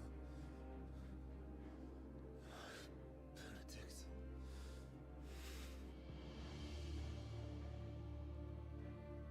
I'll do it. My love. I'll avenge you.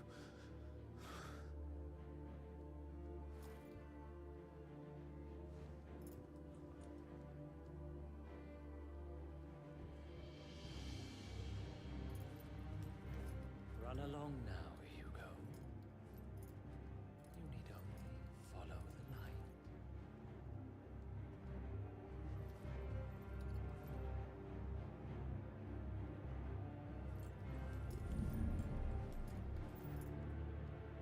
Muthos is here.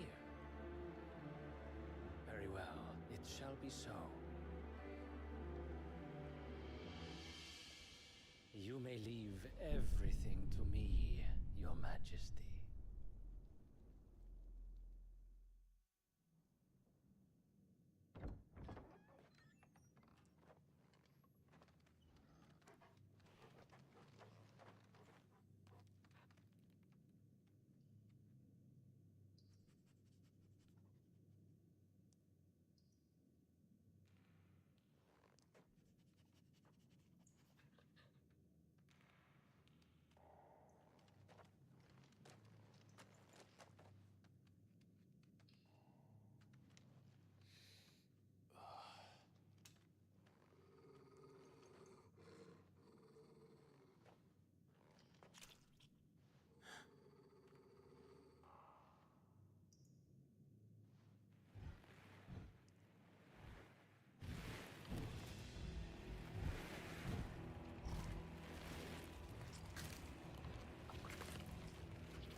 Orcs.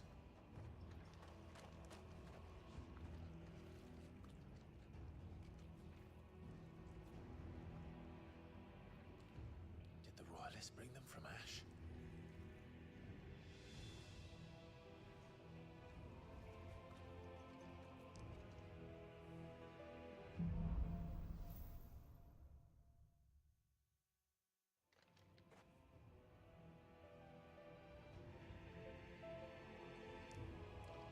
Are the Beastmen part of the Waluda army now?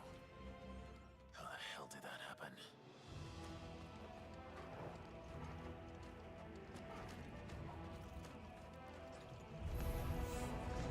answer us.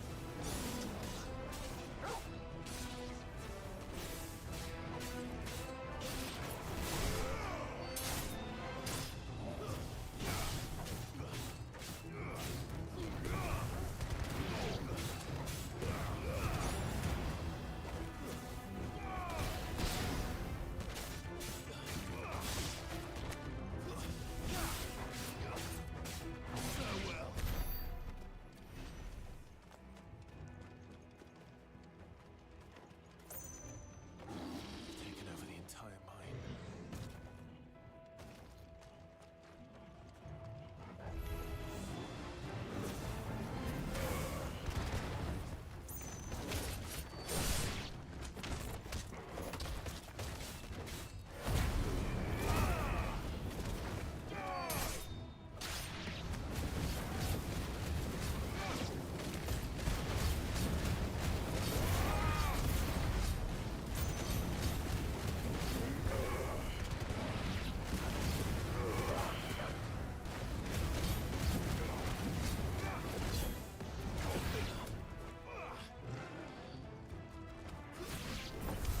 So much for the men of the Rock. Dalmekia's finest.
Won't be going any further this way.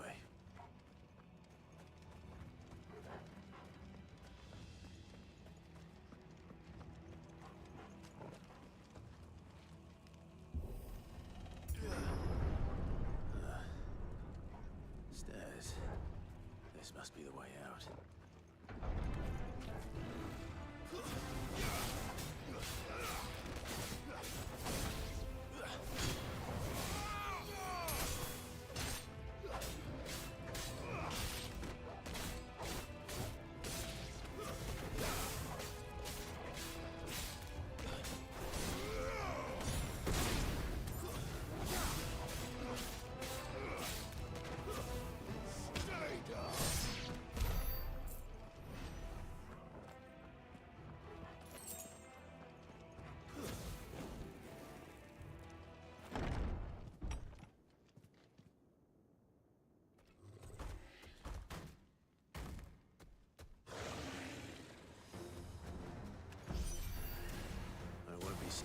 pass this one.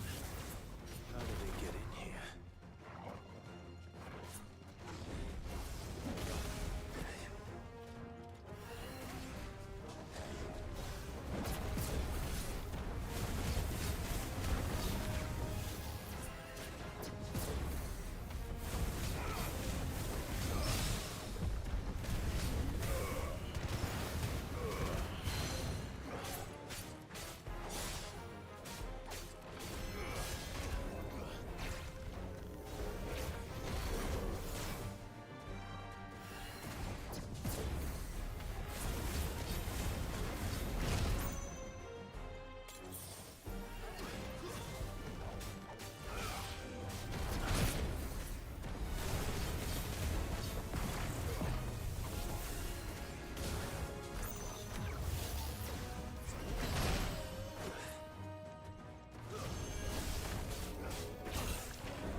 Flames.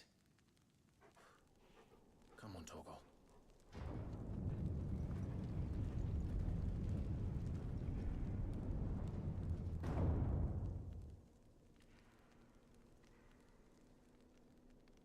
Kuka never did do things by halves. As if taking the Mother Crystal for his own wasn't enough. He had to build his castle in it.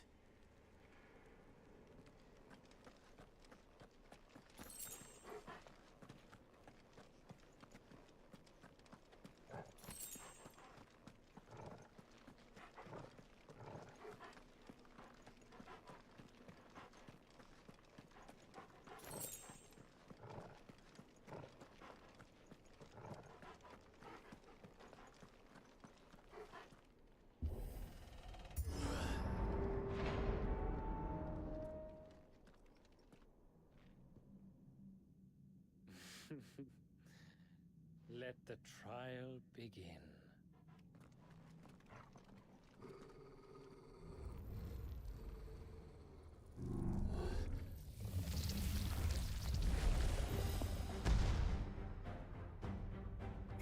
What the hell? With me, Torgal.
games were expected.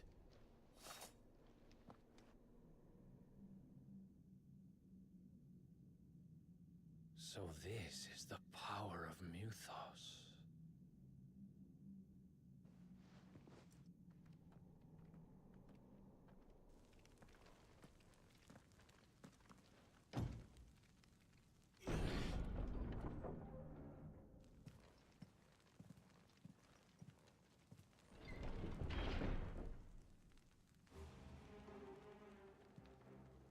Did the orcs do this too?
What the hell is going on?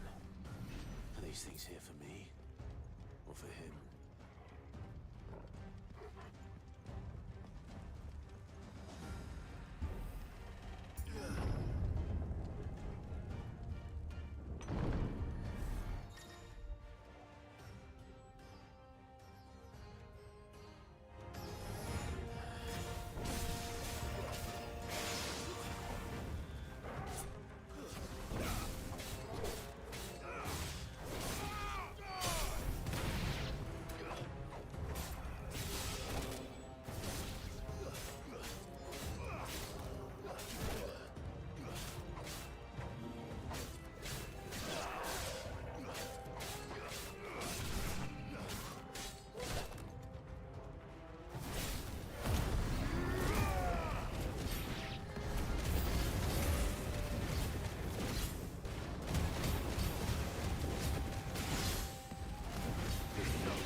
First orcs, now these nightmares.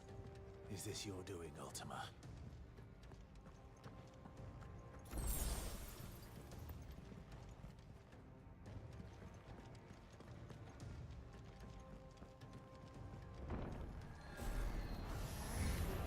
No mistakes.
been busy, Kupka.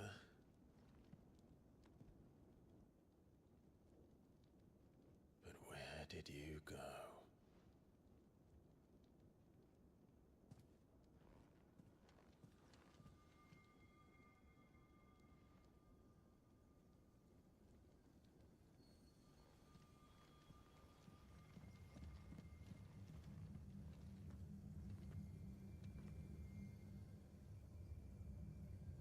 The heart.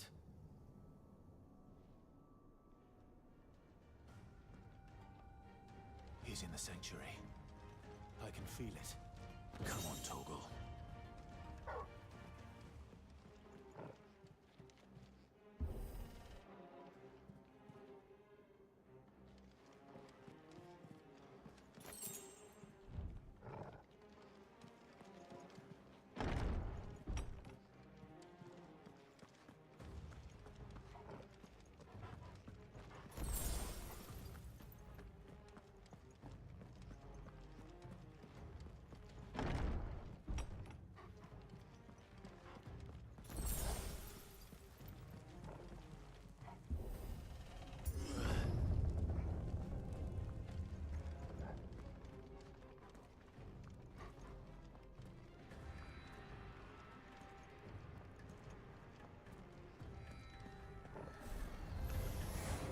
Just what I needed.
My everything.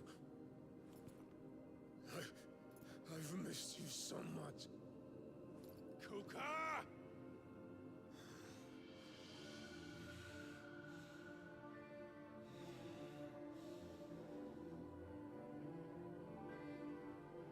I swear to you, my love.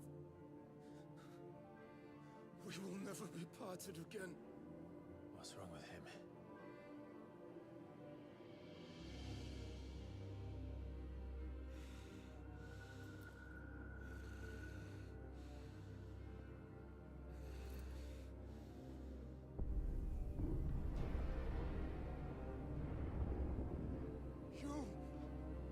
Get away from her!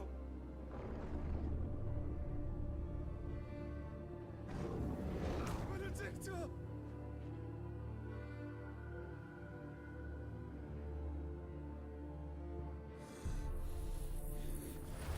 I'll kill you, Rasmus!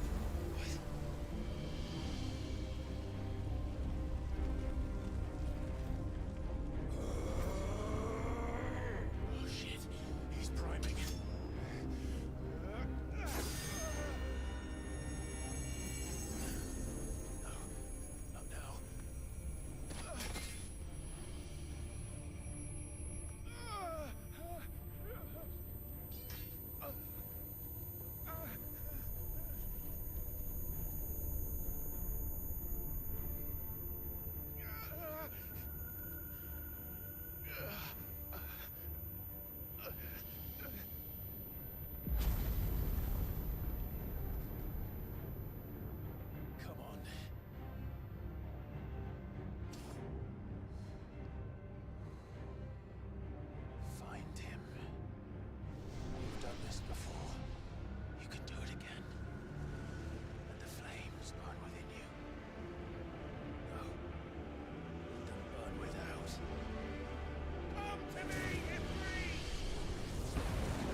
Let's give this a try.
What do you want? Your soul is tainted with worthless human will, yet your thirst for power remains undiminished. With every sip you take, you grow in strength, and soon you shall achieve perfection. I don't know what you're talking about. You will accept us, Mythos. It is inevitable. You were created for this purpose, and you shall serve it. Never!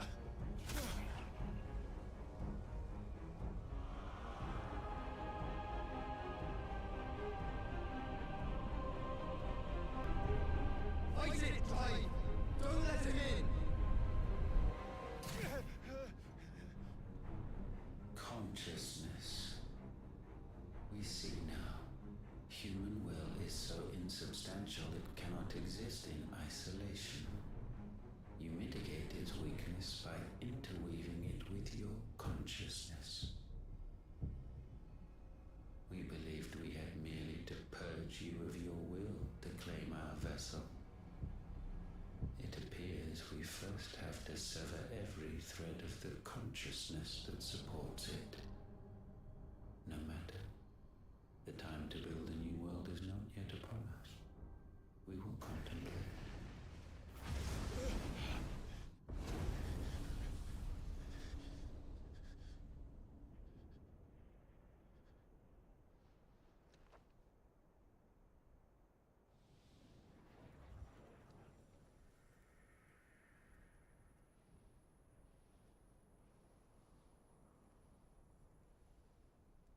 Thank you, Joshua.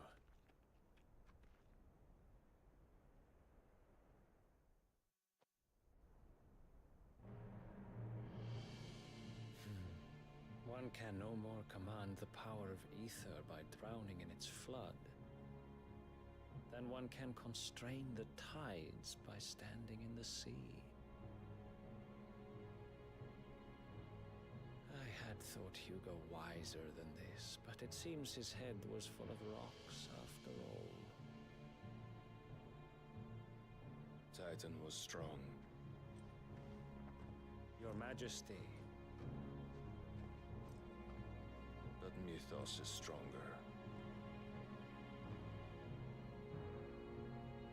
For 5 years, that man lived only for revenge. Clinging fast to a fiction, even as it swept him into the abyss.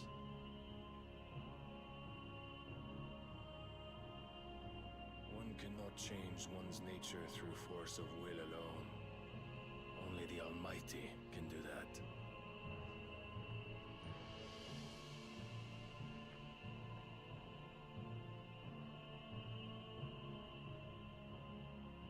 Hugo Kupka, the man who gave his life for a woman's head.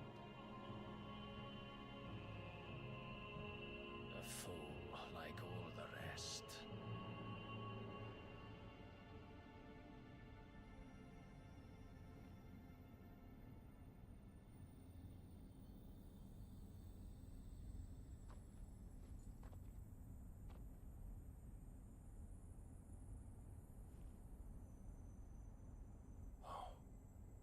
That the death of a mother crystal should be so beautiful.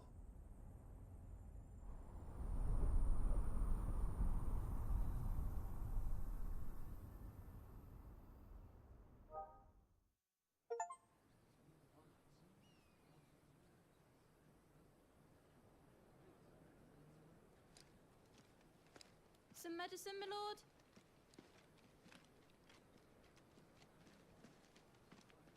I have salves, potions, anything you need. Stop bothering me, urchin, or you'll feel the back of my hand.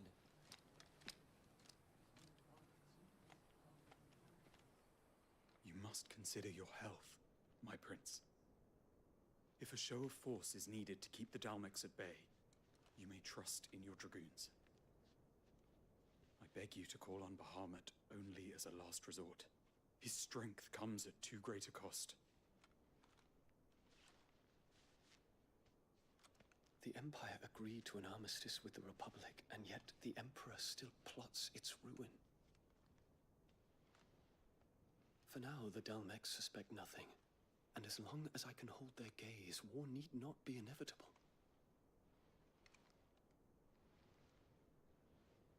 But more than that, Bahamut is the champion of the Empire. When our people look to the heavens, the sight of him gives them hope.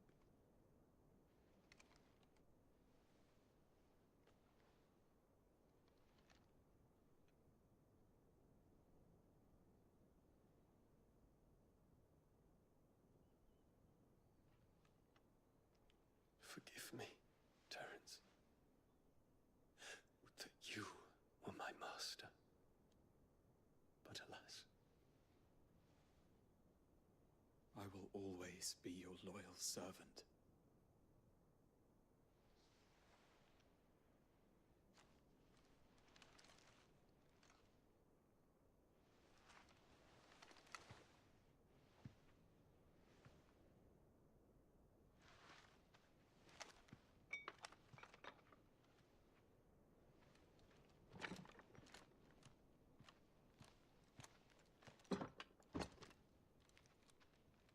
Should the Council's brazen maneuvering prompt the Republic to tear up their own treaty and launch a new assault, our soldiers would advance to meet them, cutting across the Central Isles, but not in time to prevent their forces from breaching the southern defenses and storming Twinside.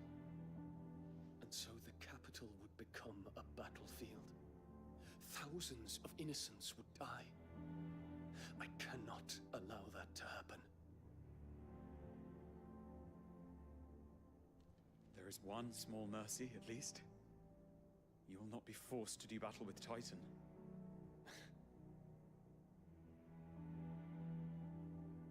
Would that I could avoid doing battle at all.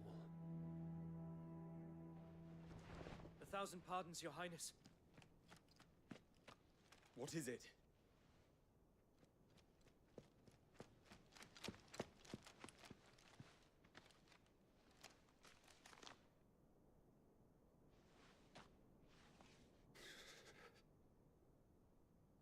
Olivier has been made Emperor. What is the meaning of this? My father's orders. What were they? Quickly! Yes, Your Highness. His Radiance requests that Your Highness maintain position here and... Ah!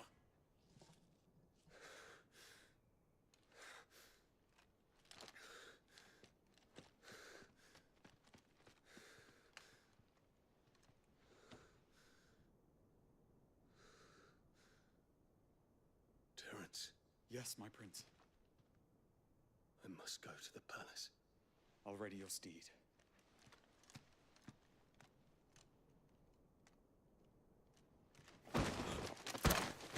What is it now?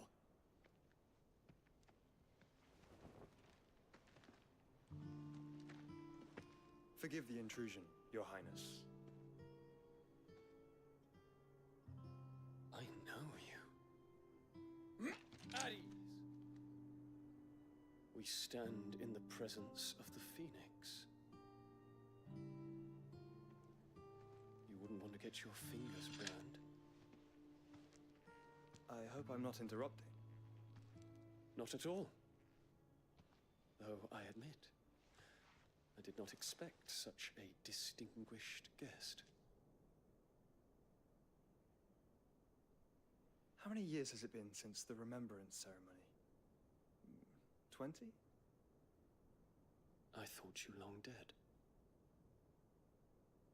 Do I address a ghost?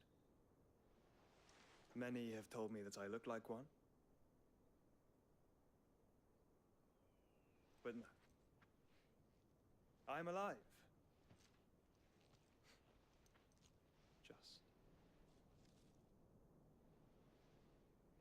Prince Dion of the House Lesage, I have a tale to tell you.